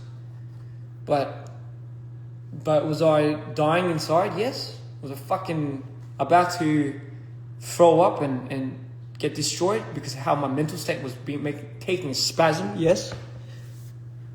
I think I went into the 10th show and then the 12th and the 15th, and then I had like a breakdown, and people didn't understand why, because I had to fucking hold it together. I really had to hold my fucking stick together, because otherwise, like, really, like, what the fuck were we doing? Like, I just really had to hold it together. There was no other way. Cream was having a panic attack. Trinyon was tripping out. Like, that was the first time I've seen these guys like that. Tour does that to people, I understand. But the way we went on tour with that frequency, yeah, it was wrong. The plan was like, yo, let's just fucking, let's just do this. Let's just get our pay and let's just dip. That was the whole plan. And let's just figure it out afterwards, right? But during the process of it, and again, I'm not holding anyone accountable for what had happened to me. It was a choice of my own. It was because I decided that I wanted to care for these people, and it's because I decided I wanted to go out of my way to do it for these people. We did not have a strong enough system to support me as an artist, and that's something that I don't think anyone would have realized at that point. But it was too late by then. It was fucking too late. I still remember, like, it started getting worse. This fucking bubble and this fury and this spite that I had buried long time ago, I couldn't do it. It just kept growing and growing and growing and growing and growing. And then occasionally it would just blow up here and blow up there. And, John would be there to, like, simmer me down. And for whatever reason, John would be the one to get the backhand of that. So, fast forward, I got to a point where in Brazil, my manic state could no longer handle it. My meds weren't the exact medicines that was working. And during that whole period of time, I thought, fuck, if I don't do another show, I'm going to die. I really am. I'm just going to end it. Because for me now, life has become completely meaningless. It's just, like, I needed somewhere to hold on to. I needed people to hold on to. I just needed to believe in something and believe in myself again. And I thought that healing was doing its part for 8 years, 9 to say the least. For almost a decade, I thought I was healing, and the very thing that I thought I was healing from turned around and stabbed me right in the heart. And I take full accountability, And with that guilt came depression, and I just thought, fuck, this is it. One of these cities is going to be the tripwire. It's just a matter of time. And Brazil was where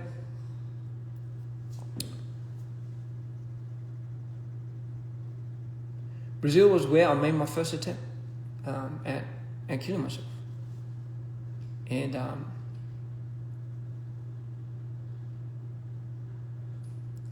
by the grace of God,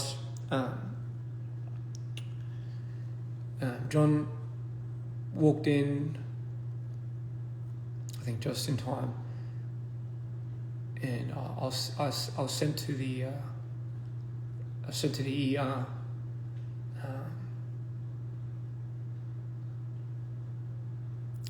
You guys gotta understand the reason why John goes at people on Twitter, on X, sorry, the way he does when somebody says something from me, is because he was the only person that was there to see what I was going through.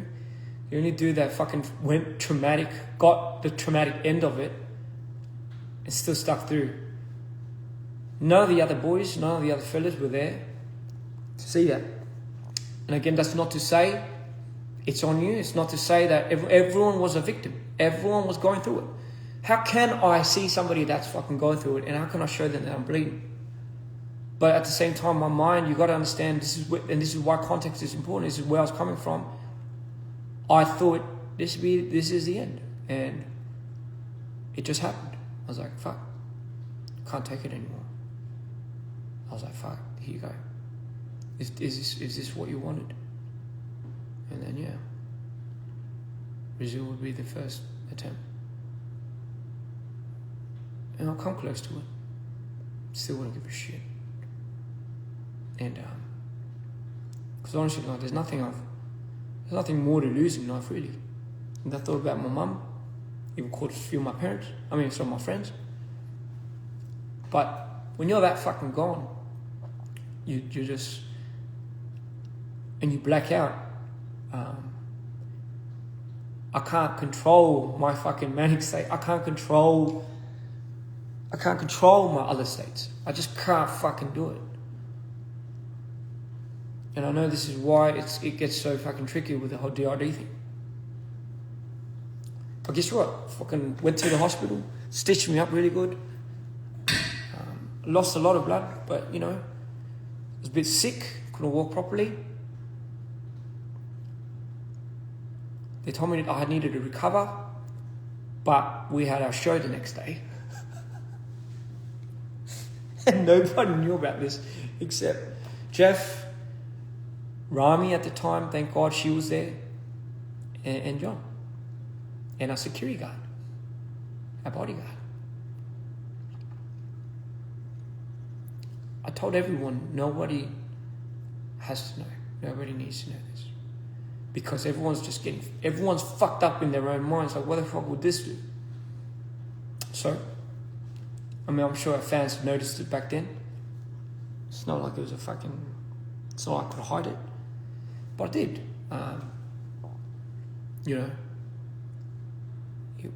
And I'm sure at a certain point in time, my team started seeing that.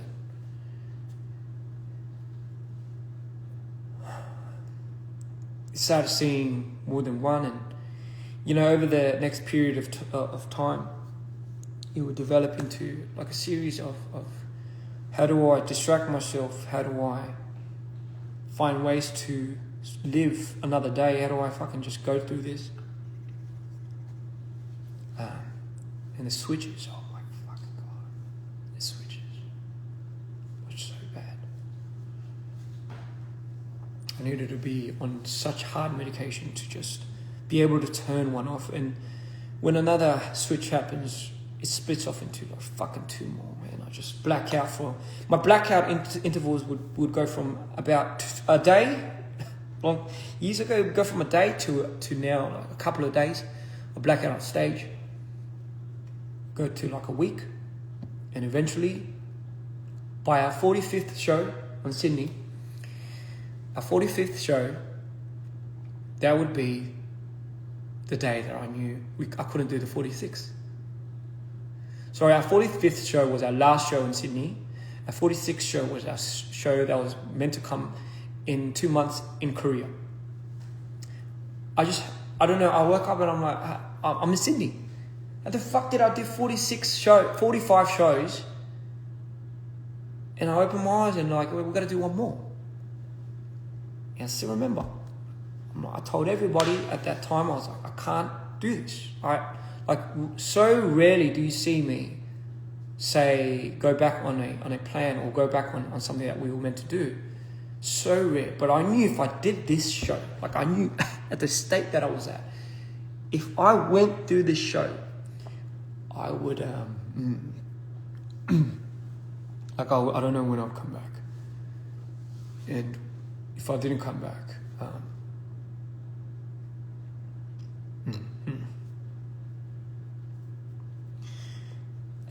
it would,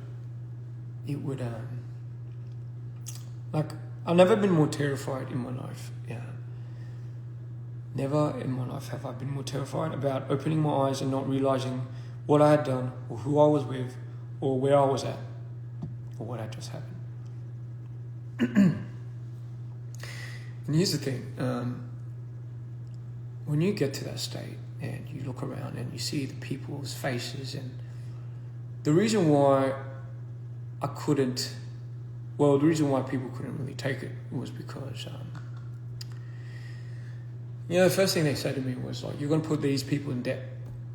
Like that was the answer back. And I know, listen, they had no idea the exact state that I was going through. It was a request, but at the same time, like if I had just not done that show, obviously it would have put all these people in debt. Like not just the promoting side, just a lot of the workers. So you know what? Just hearing that, what do you think I'd say? I'm like, yeah, fuck it, man. Like you did it up to this point. You did it up to here.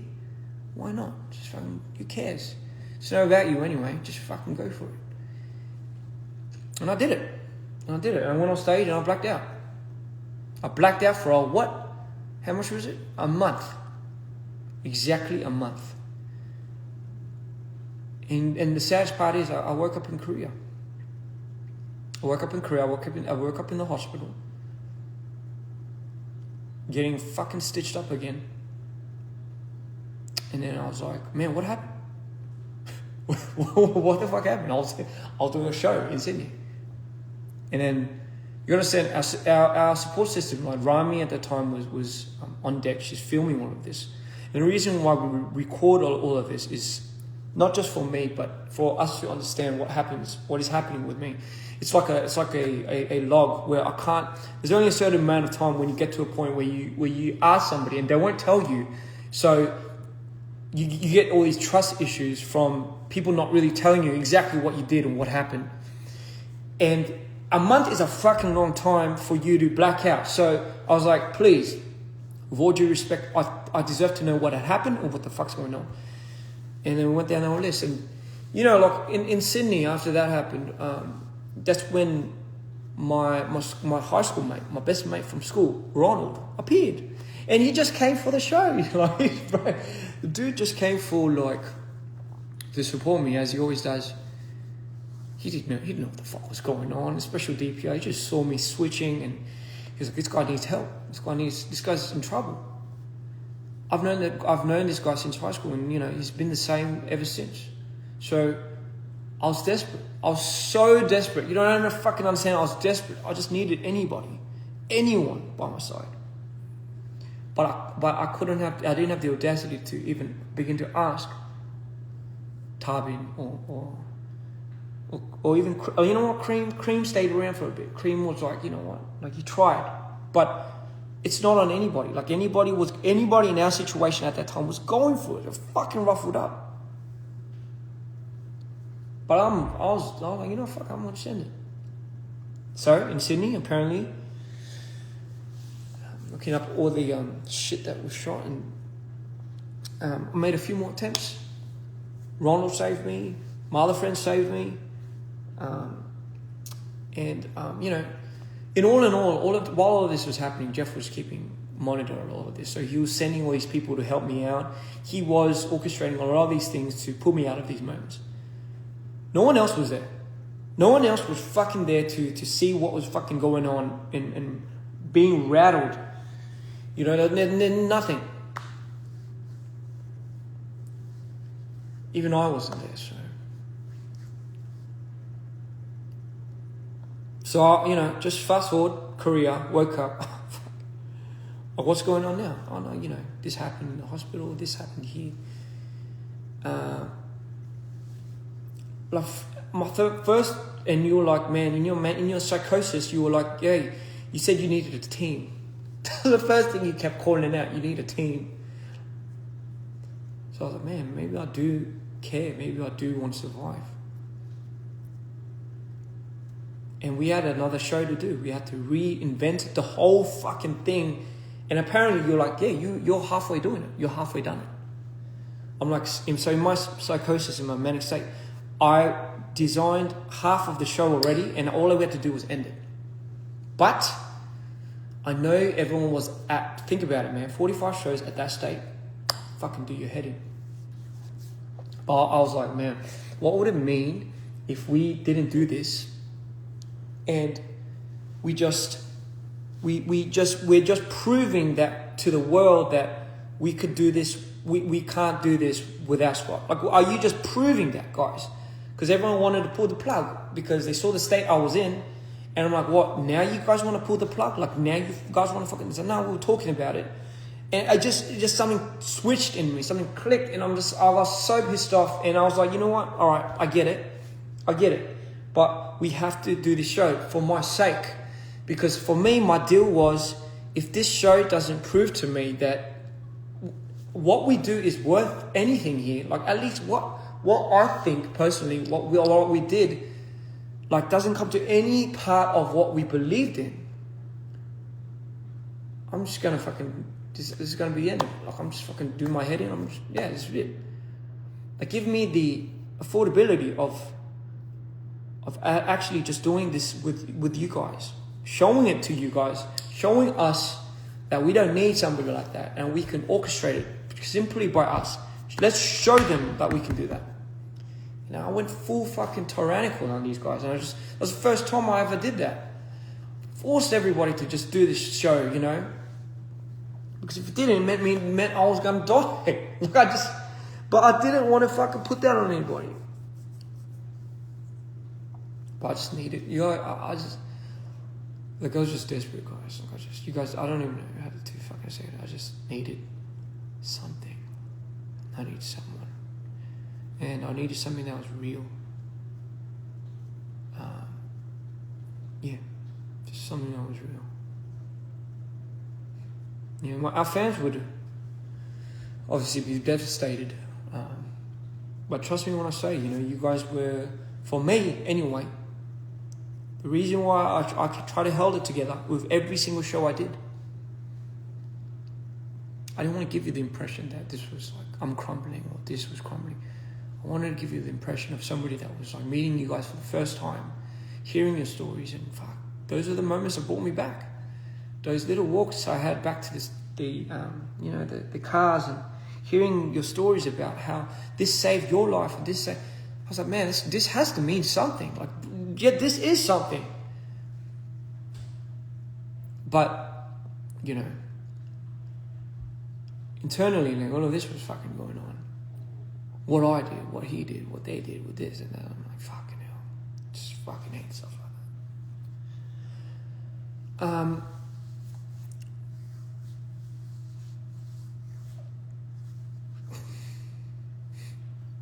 So I think a lot of people are missing the point. So when all of that finished, and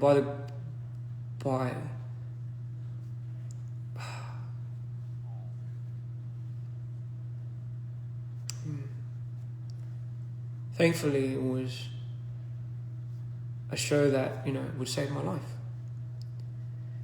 Nope. And you got to understand, like, it was not even the show. It was not because of the outcome of the show or whatever.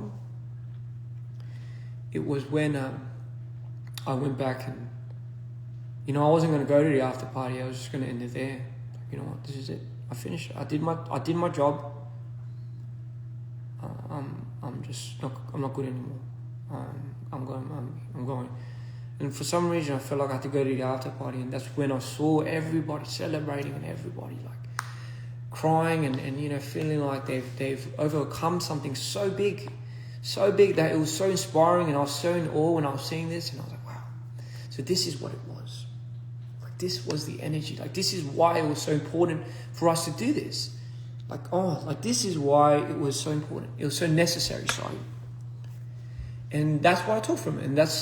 And then I met, and from the darkest era of my life, where I thought there was no coming back, where my idea and image of people were just so vaguely just distorted, I started meeting these people that I had in my life back in my time.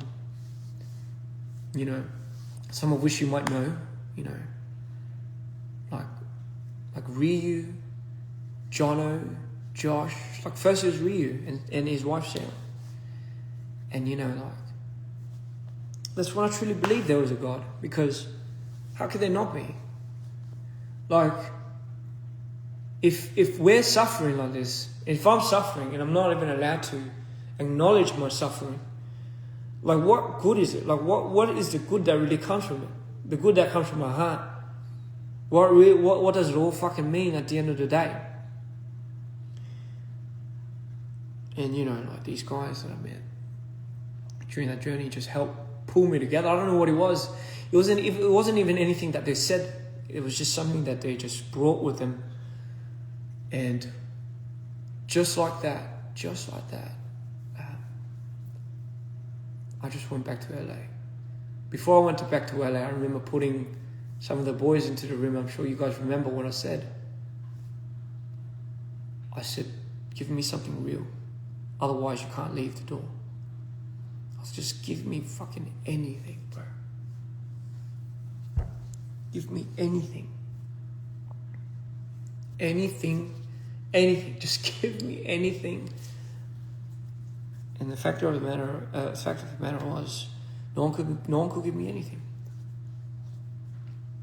Financially, emotionally, just nothing.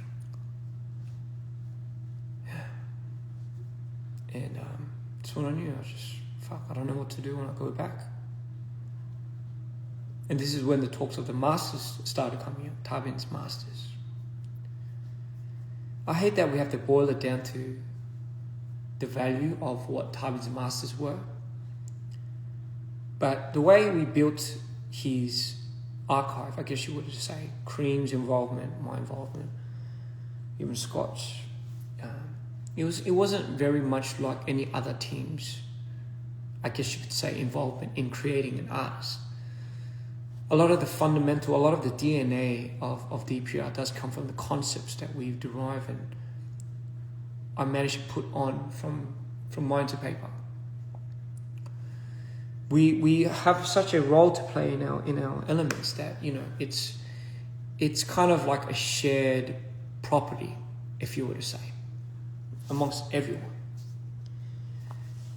We missed a lot of the payments. I'm just speaking specifically, I'll speak for myself. I missed a lot of the payments. I never really got a cut of anything. So I'm just going to speak financially from now, like from this point. The only thing that we could equate value to, that I could equate value to, of what I was ever doing, was in dprian life, as much as I hate to say it. Not just me, Cream, Chunyong, but like when we heard that, you were going to you got up and left for the best reasons for yourself, obviously. And, we support that. Like, it's not something that, it's not like a difficult thing for us to grasp why you needed that for yourself. But like, just what we had done and what Scott disallocated that with was like hearing that he had still full masters, like he was signed over the shares, was like was just insane. Like, I wasn't even in the conversation when this happened, and you see what it does to me. Like, you see where this fucking. It's not about me having anything now. This is the point that everyone's missing. I couldn't give a shit less. I really couldn't care less about his masters now. I really don't give a fuck. Just make sure we give it out to the people that deserve it here. And I'll say it on this live, but I don't even need to get a cut out of that. Let's just make sure we distribute it to at least Cream or even Junior. At least the people that did something. So then we know whatever we did, at least in the past, or whatever we decide to do in the future going forward, at least they have a part of something that they thought was real and it's just not completely destructed. Just that much, right? Yeah, just that much. When I heard what you did with the Masters Scott and who you gave it to,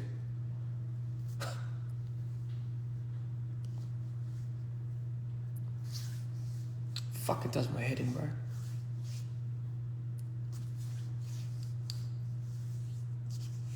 Number one, the fact that you had it, And number two, the fact that you gave that to somebody that I just fucking cannot believe that you gave it to. And he sold it. But again, I was in none of these conversations. I'm telling you myself. None of it. And I get it. When people are jaded and fumed, I get it. But fucking hell. Just give me anything then, bro. But we can't. Because, we can't. Because the money's all been used. We can't. Financially, I can't retire my mum yet. Which I can't. I just fucking can't. So you're telling me, like, I have to now start making money as an artist now? What if I didn't become an artist? So the mere thought of me not becoming an artist is now what played heavy. Holy fuck. We've all been fucked. Like, so the only way I've ever earned money was when I became an artist, to exploit myself while investing into myself, while investing to others, while creating a whole DNA brand of this, while doing this, while doing that, while doing this. But fuck your 10 years of doing what you did in the past. Fuck your salvation. You're not going to get paid for it.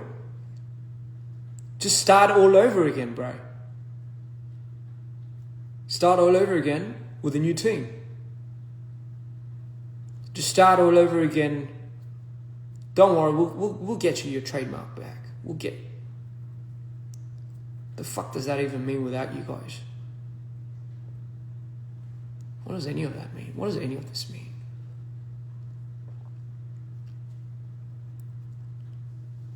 You don't even understand. The idea, the image of what I had for us has been destroyed. The people that were in that image and the vision and the picture of who I believed in and celebrated is no longer here. And you can't say it's because of this and because of that. Because when I had said, we need this, I need this, and we need this, and everyone had their own agendas, and everyone had their own choices, don't ever for once think, ladies and gentlemen, that anyone was gaslighting anybody. Respectfully to all parties too. Nobody is gaslighting anybody, especially here. No one's in my ears. No one's influencing me to do any of this. If anything, I look at our boys and I can't drop it. It's like I'm getting hit by like fire. I'm getting hit by like arrows. And people are all on these other side of the fences, and they're saying, hey, fucking don't shoot arrows at this guy. Hey, make sure you're not, like, everyone's just talking on my behalf and not even fucking even asking me like how I feel about this thing. Yeah, but it's for you, man. It's for you. It's for you. Like, all my fucking life I've been hearing it. It's like, for you, bro. It's for you. And every single time I hear that, like, it's just like no one is here.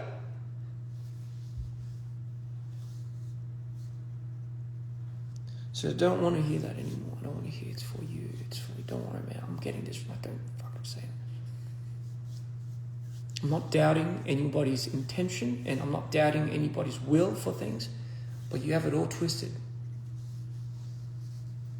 And nobody even bothers to listen anymore.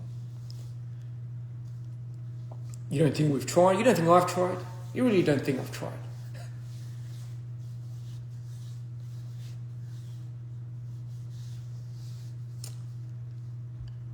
So fast forward. Okay, now we're here. It's going slowly to what I'm talking about, the prison. Alright, man, fuck. So, tell me then, like, during the last 3 years then, like, what had happened? When the tour ended, and when I went back to LA, I thought we were going to start all over again. I thought that was the whole plan. The contingency plan was, you can still do your own thing, but like, let's, you haven't exactly left this brand.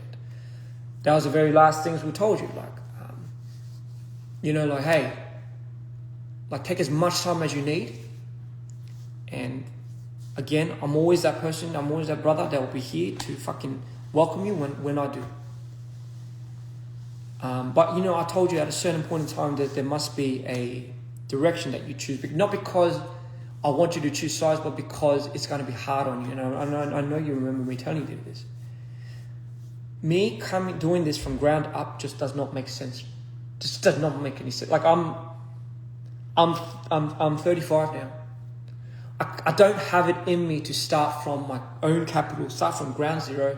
So what you ask of me, to walk away from the person that has facilitated everything, the person that has done all of this and this and this, and I told you, and this was right around roughly the time that I think you came over to tell me, and this is when I was, because bro, somebody has to take care of Kareem and Arctic, and you know, their artistry, Chunyong, somebody has to do that. Like, having to go off of certain words, allegations, accusations, without any fallout backup plan, were those accusations, allegations were to be wrong, for example, without any given ground evidence, can really mean the death of a lot of people. Like, you don't even fucking understand.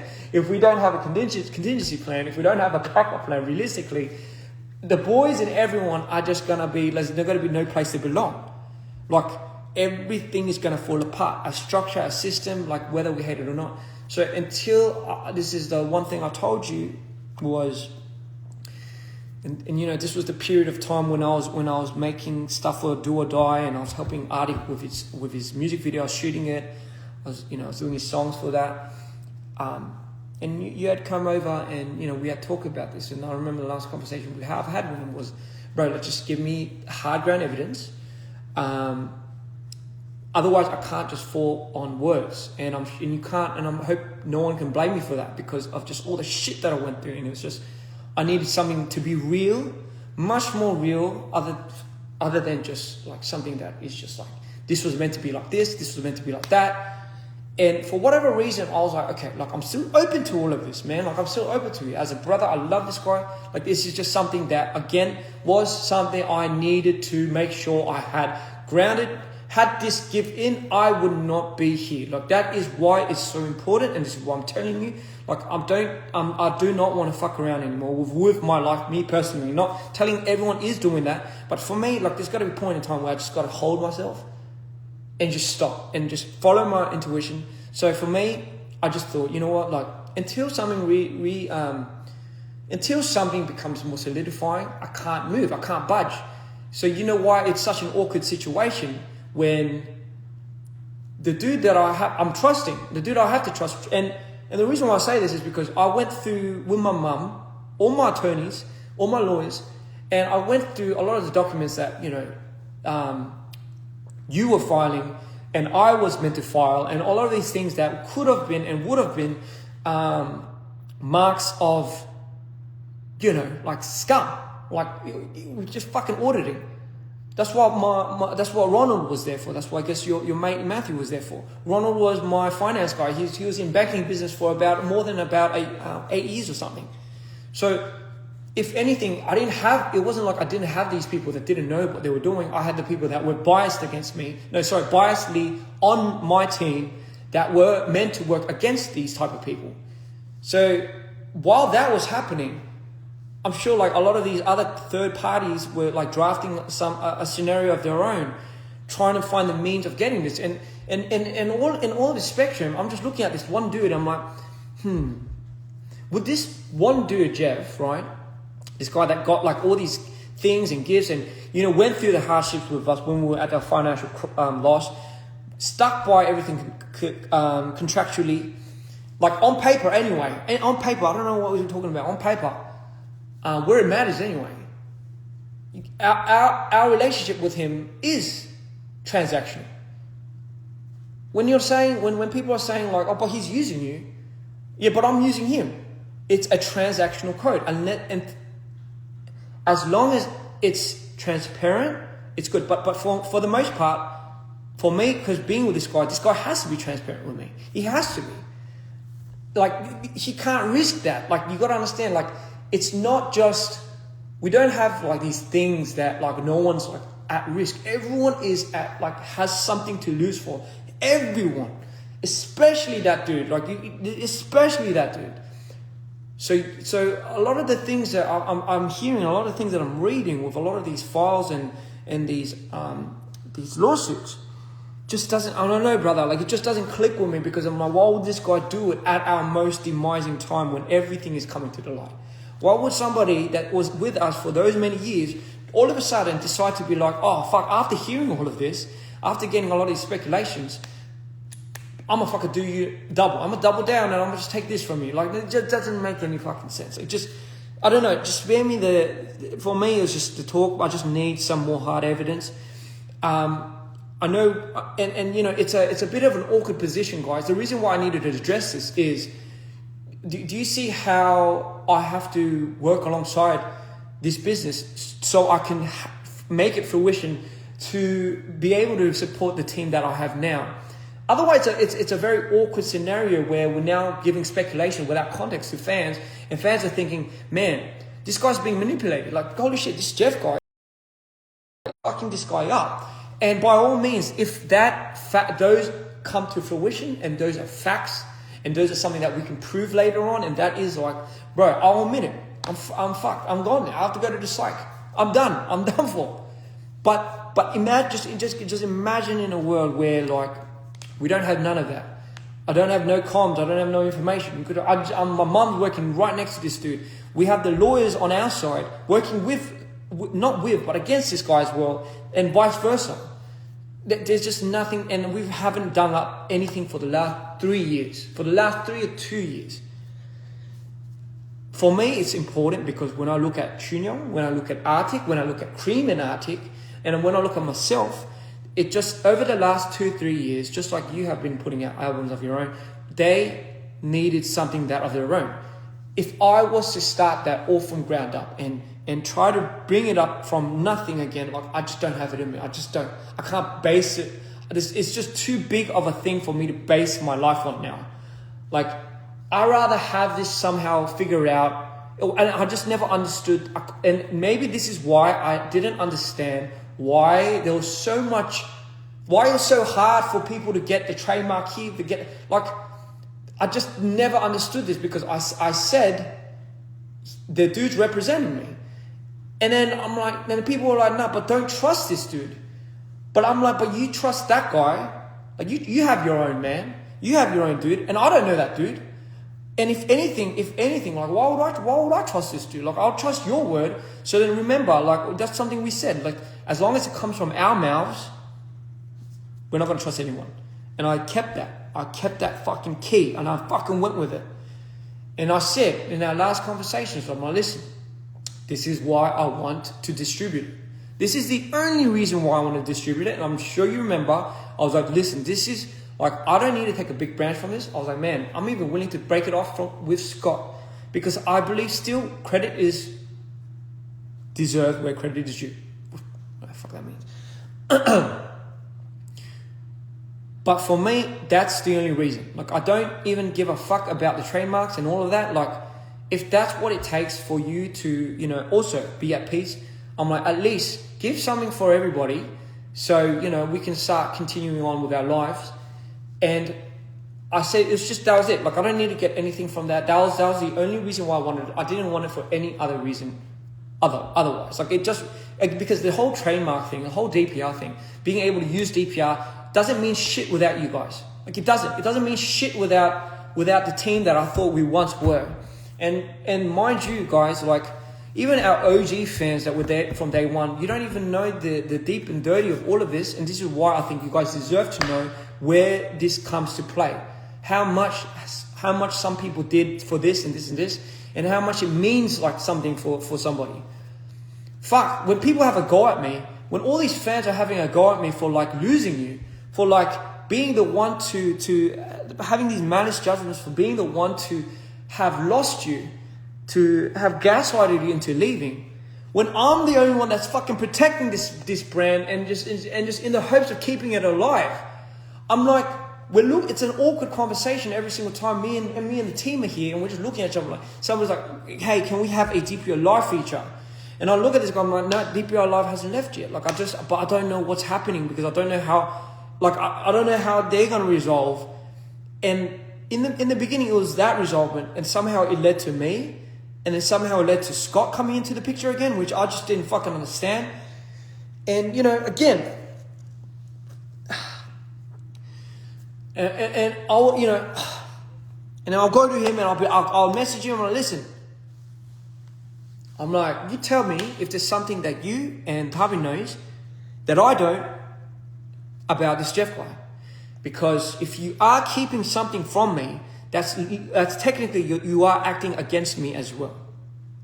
You're not doing it for me. You're all these claims you're doing, all these fast lawsuits and everything are taking a hit on the brand.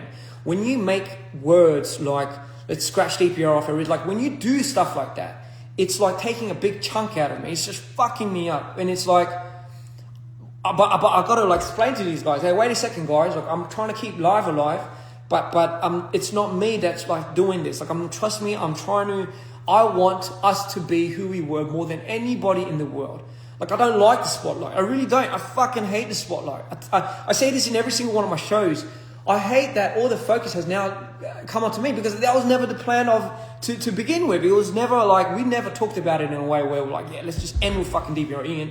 It was like we had all these DPRs in front of us and fucking hell, like everything we've built it around, just like, I just can't like this is the aftermath. And guys, this is not like to say that we're blaming like Tarbin and we're blaming, if anything, I'm blaming Scott, but like I'm not having a go at this guy right now. It's just no one even bothers to see this side of the spectrum of like, somebody has to do something for this guy, then somebody has to do something for this guy. What about Cream and Arctic? It's not just about Ian Live, it's also about Cream, Arctic, Junyoung, John. It's about all of these guys, but what about them? Like what about them? I hate it when I see fans saying like, fuck, it's like, man, they only know Ian and they don't know Cream and Arctic. They're not a real DPR fan. How can they know Cream and Arctic when Ian is the first and when this is the introductory to that? Like it's my duty to make Cream and Arctic into something so big, so they have their own following, so they have their own knowledge. Because the realistic part of it is we are only assigned to what we see and what's exposed. We have to grow our own fandom. Just because we have this whole DPR name and this whole legacy, it's not who we were. That kills me every single night. I can't sleep.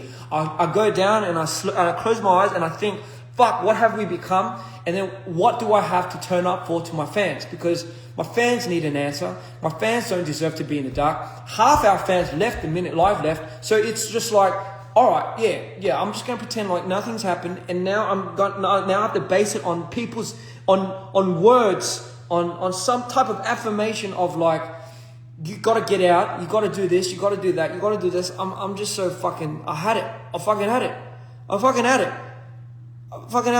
Just with people that can't even give anything to me. I just fucking had it. What do I get out of it?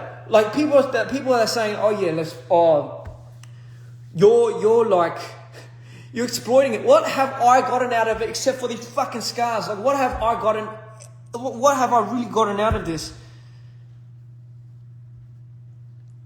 What have I got out of anything? And right now, even now, right, when you say, well, how are we gonna make money, bro?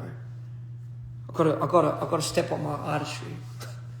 I gotta play your role, I gotta play Scott's role, and I gotta play my role now.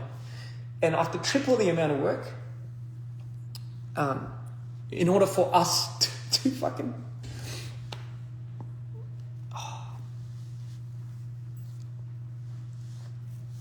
gotta look out for my people. I can't. And for those that are like wondering what the state is like now in DPR, I mean, over the last 3 years, we did a lot of things. Like we had Arctic come out. That's a big sense. Junyoung's brand has come out. Cream and Arctic's combination, Cream's solo album.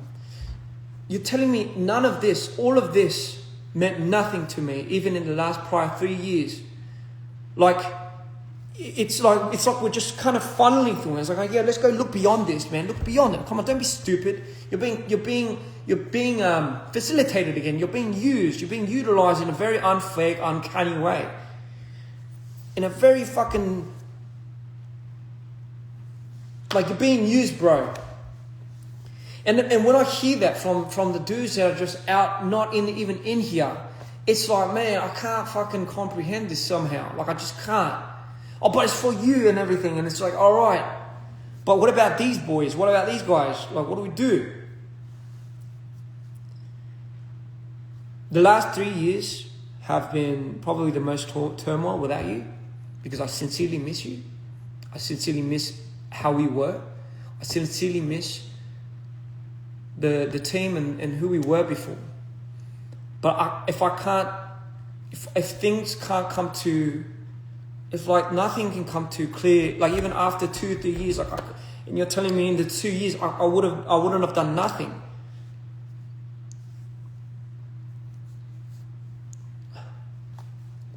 That's why I said, give me something that's hard and that's real. Give me something that's hard evidence, that's real enough, that's like, that I can trust and I can at least somehow form something, solidify. Because what if you think, right? What if you made it? What if we're wrong? What if we're wrong about all of this? What then, bro? What about the dude that we're like fucking trying to defame right now? What about that dude? What if we're entirely wrong about this dude and then we just completely fucking obstructed this guy? What happens then? Is there no like...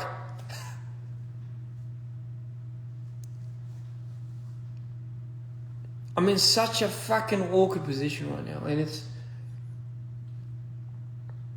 and I just decided, I'm gonna finalize my decisions based on just evidence, because that's the only thing I can really go off of, and you can't really fucking blame me for doing that, eh? I just need something to be real, man. And I know for the audience, the last 3 years was just reconciling with who we were and what we were now, and just a comparison of that was fucking obstructing me from everything. Like our tour, I met the only thing that ever, our Reborn tour was a reminder to me of like who we were and who we are now, but yeah, I didn't have an answer for it. Like I missed who we were, even with all of that, dprian meant something because it was with dprian life, to be completely honest. And when I lost it, I'm like, why am I even doing this? And then Arctic's like, man, I've got to do my own thing, and Cream's like, I've got to come out with my own thing. And during those turmoils, I'm like, man, like, do I have to just use this as a distraction or what? Like, I'm on the fence. After the Reborn tour, and it didn't do too well. I went insane. The whole album, Dear Insanity, was based on my insanity. Because during that period of time, there was too much drama on trying to find and adjust to a new team. It wasn't like how it was before, eh? But fuck, I was somehow ironically finding more ground, finding more peace, but not with the peace of my vision for dprian. I still remember, like maybe it was a realization of realizing, like, fuck, did I really enforce too much of my vision onto you? Did I really enforce too much onto this guy where, like, I didn't even know what was happening? So I started like fucking being myself. I'm like, yeah, fuck. Maybe that pressure just really got to this guy. And when he finally got there, he mustered enough independence and courage to do something of his own. He fucking went for it. And I remember that was the day I applauded this guy. I'm like, yo, you got it. You fucking got it.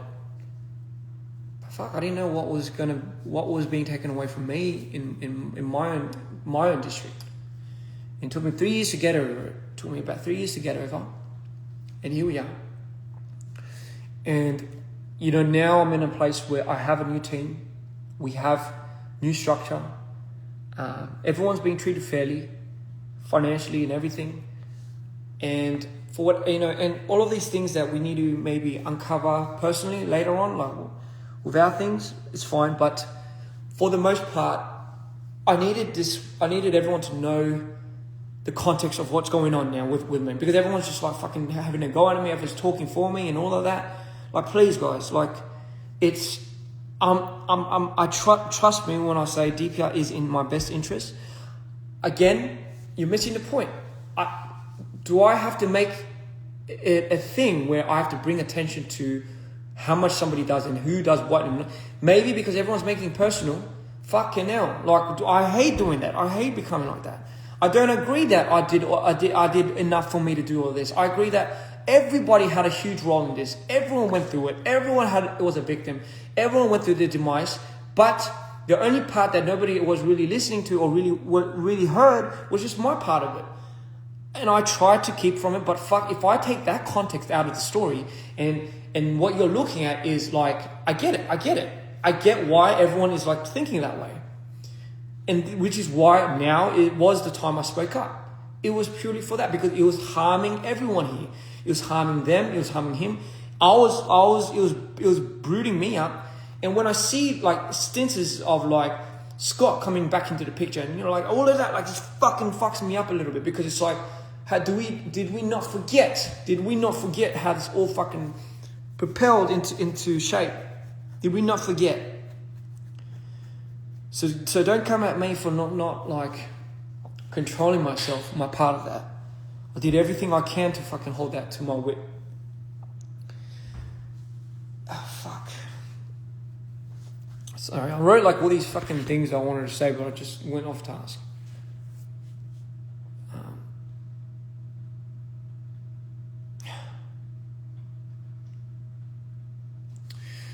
Like, you guys got to understand, there's just so many things to fall on if things don't go right on the other end. Like, if you could have more instances where you meet like another Scott. What if you meet another dude that actually fucks you up even double time? Like, what happens then? Like, there's just all these what ifs that I just can't plant my judgments on anymore, and I can't really go forward, because I don't want a movement that's like saying, yo, get him out. If that should have been done ages ago. Give him what's his, like, again, it's not about that. Like, I don't give a fuck about that. Just like the people that I've done it with, it's just, as long as I know you guys are solid, man, as long as you guys care, well, that's just literally what I honestly care about. Some gratification along the way, yes, it would help quite a bit. I'm always open to fair agreement, but again, nothing was really finalized by me when it came to a lot of these, like, back and forth, like who gets what, who gets this, like it. And then the fact that everyone's making it about that is what pissed me off. It's what fucking infuriated me, because it was like, bro, it's not even about that. It might be about that for them, and for whatever reason, please respect that. Don't have a go at them, because it's just maybe their intention was that. I'm telling you how it is from my perspective, from my personal thing, from my own mouth. My goal right now is just to rebrand and rebuild us into who we are going to be into the future. And I can't really do it if some things are just kind of being like in the way. And I'm not saying it's going to be like fixed in anytime soon, but for the record, ladies and gentlemen, no one is fucking in my ears here. No one is like manipulating. If not, I do have an advantage point in this situation, but I just am not seeing what everyone is trying to do. Like, I'm open arms right now. Just fucking, if we want to somehow work out together, like, let's just do something in a way where there's like, where I think a lot of people in a different party are having misconcepted ideas that I'm like this, or I'm getting affected, which I'm not. No one's brainwashing me or anything. I'm quite happy. I'm the happiest I've ever been I'm actually the happiest I've ever been in the last 10, 15 years of my life. With all of this said and done, I am. I'm grateful for the new team that I have now, like June, Sue,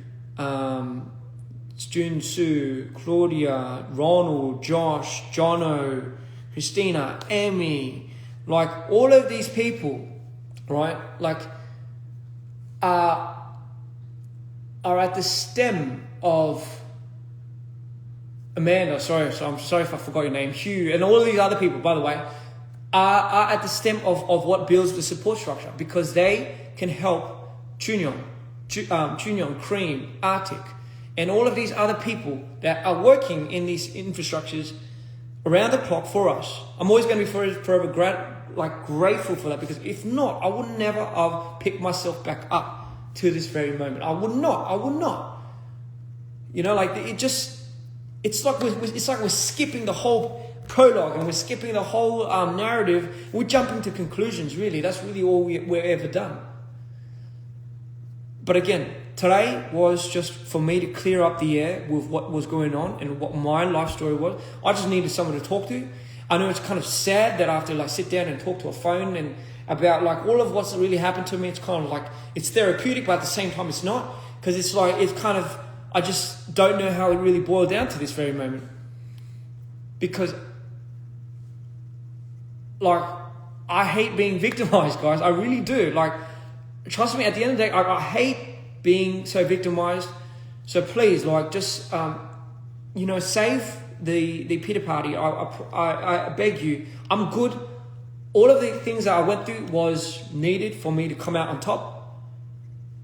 Were some experiences necessary than the other? No, some weren't. Some were not. But necessary. Like, I needed it. I needed it for myself. So, with that being said, I hope from all of this, we somehow find a conclusion to a lot of these things. Another thing I want to tell you guys is, for our fans, like, again, I know more than anything you guys want us to be that, right? And I apologize deep down in my heart for letting it get to the point where it got completely skewed. And I just promise you, my best interest is what I do, even for life, right? Like what I want to do for us in the future. Like it's not like I haven't given up. I was about to, but I haven't. And I'm willing to step up again. I'm willing to find a way into this light. I'm really willing to step up again and continue this and really figure things out and work up, because at the end of the day, we deserve it. I deserve it. Our fans deserve it. And it's something that we can do. We can come out from these fucking ashes.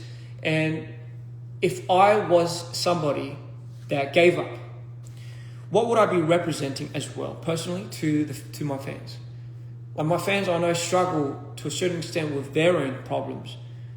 I just didn't want to be the voice of somebody that was like the result of their, I guess you could say, their demise.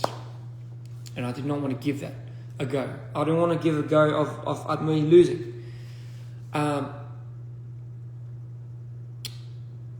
you know,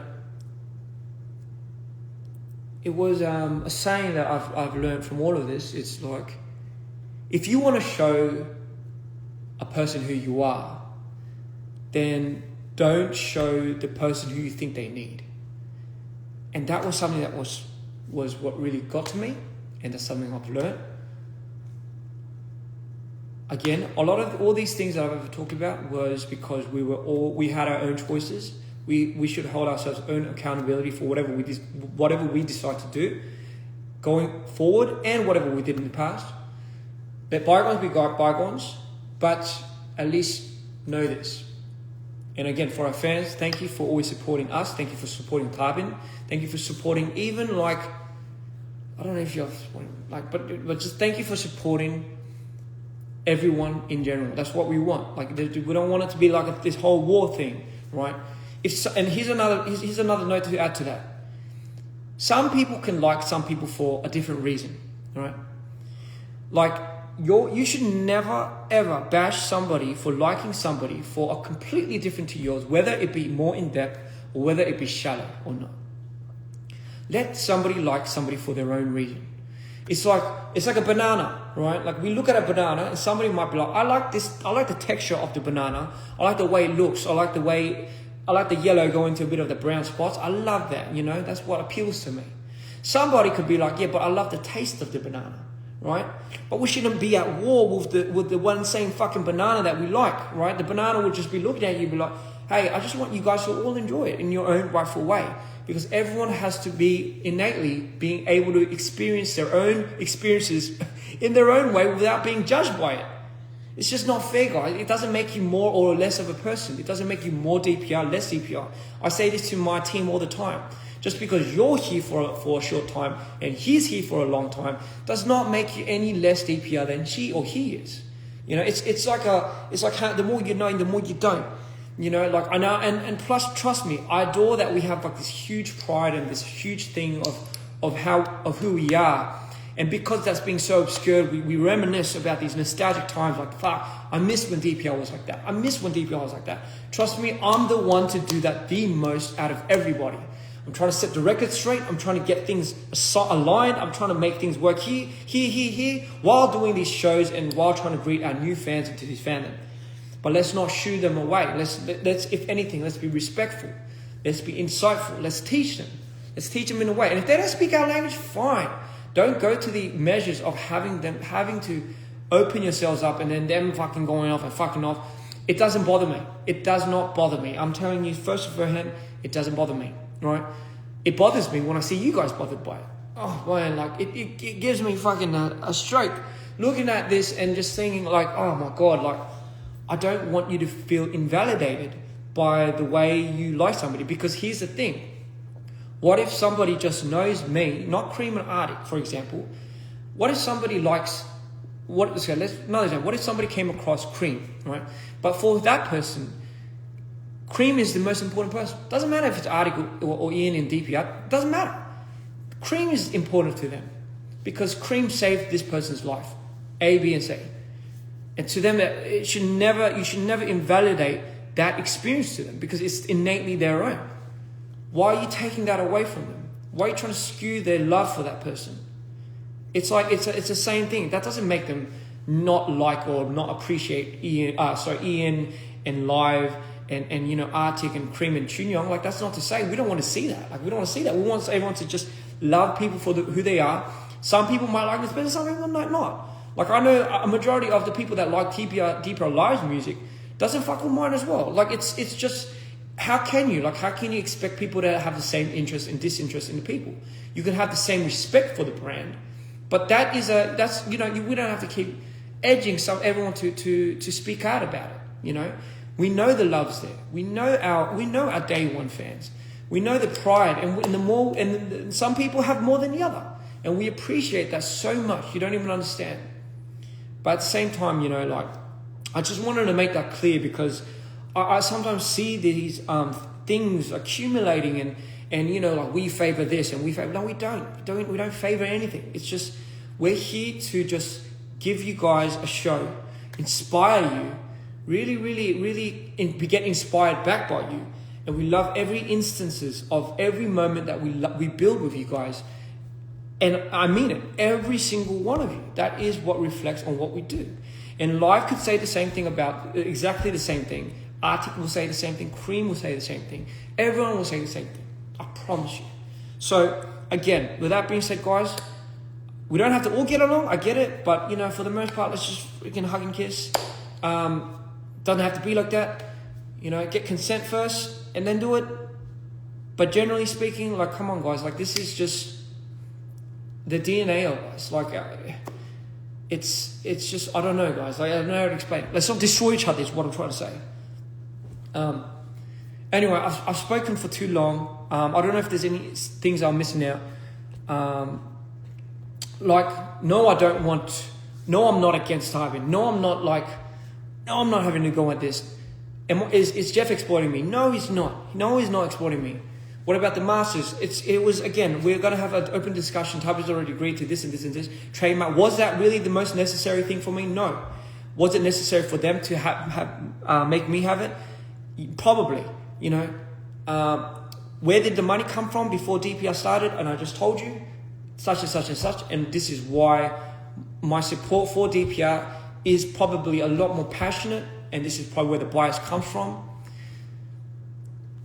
Why speak about it now? Because the rumors affect the people's jobs here. This is to set context, to ask for the evidence, to maybe set evidence, maybe peer pressure people into providing the evidence a lot more speedy and needy, so we can kind of finally come to the light and really agree upon the decisions and finally start fucking moving forward. Am I okay? Yes, no, but are we all not okay and okay? We just have to battle life. We just have to get back up, just kind of brute force through it, because at the end of the day, it's worth it. You're worth it. You know, you have people that care about you. You wish them well always, and they wish you well. I just have to be more attuned to it. Again, I'd hold myself accountable for a lot of things that I've done wrong with this. A lot of things that I've made mistakes with. Maybe peer pressuring a lot of people. I didn't want to come across like that. And again, with all this said and done, I want you guys to still support Live the same. I still want you guys to support us the same. I still want you guys to keep this legion up. It's like I can't wish for anything else, right? But just know, with context, this is everything that came from me. This is what I have to say. To be honest, I'm not really looking for an answer back from anybody. It's just more like, okay, everyone said their piece, guys. Okay, right? Everyone said their piece. This is my piece. I'm okay now. Like, I'm good. I'm really good. I'm fully, like, I've settled it. Like, I've resolved. My team has helped me get over these internal issues. You know, like, fucking, how can I not, to be honest? How can I not, with all of that shit that happened? And I know everyone's going through their own battles, so please do not diminish anyone else's struggle, because everyone has went through something. I'm just talking to you specifically about mine. Thank you. And again, whatever comes to fruition after this, let it be. And we'll find a way to resolve it. But for now, I hope things have become more clear for everybody. Thank you. I love you all, and trust me, and when I say I love you all, I love you all. And again, no hard feelings for anybody, really. This is just a matter of the case. I'm just stating how it is. Thank you.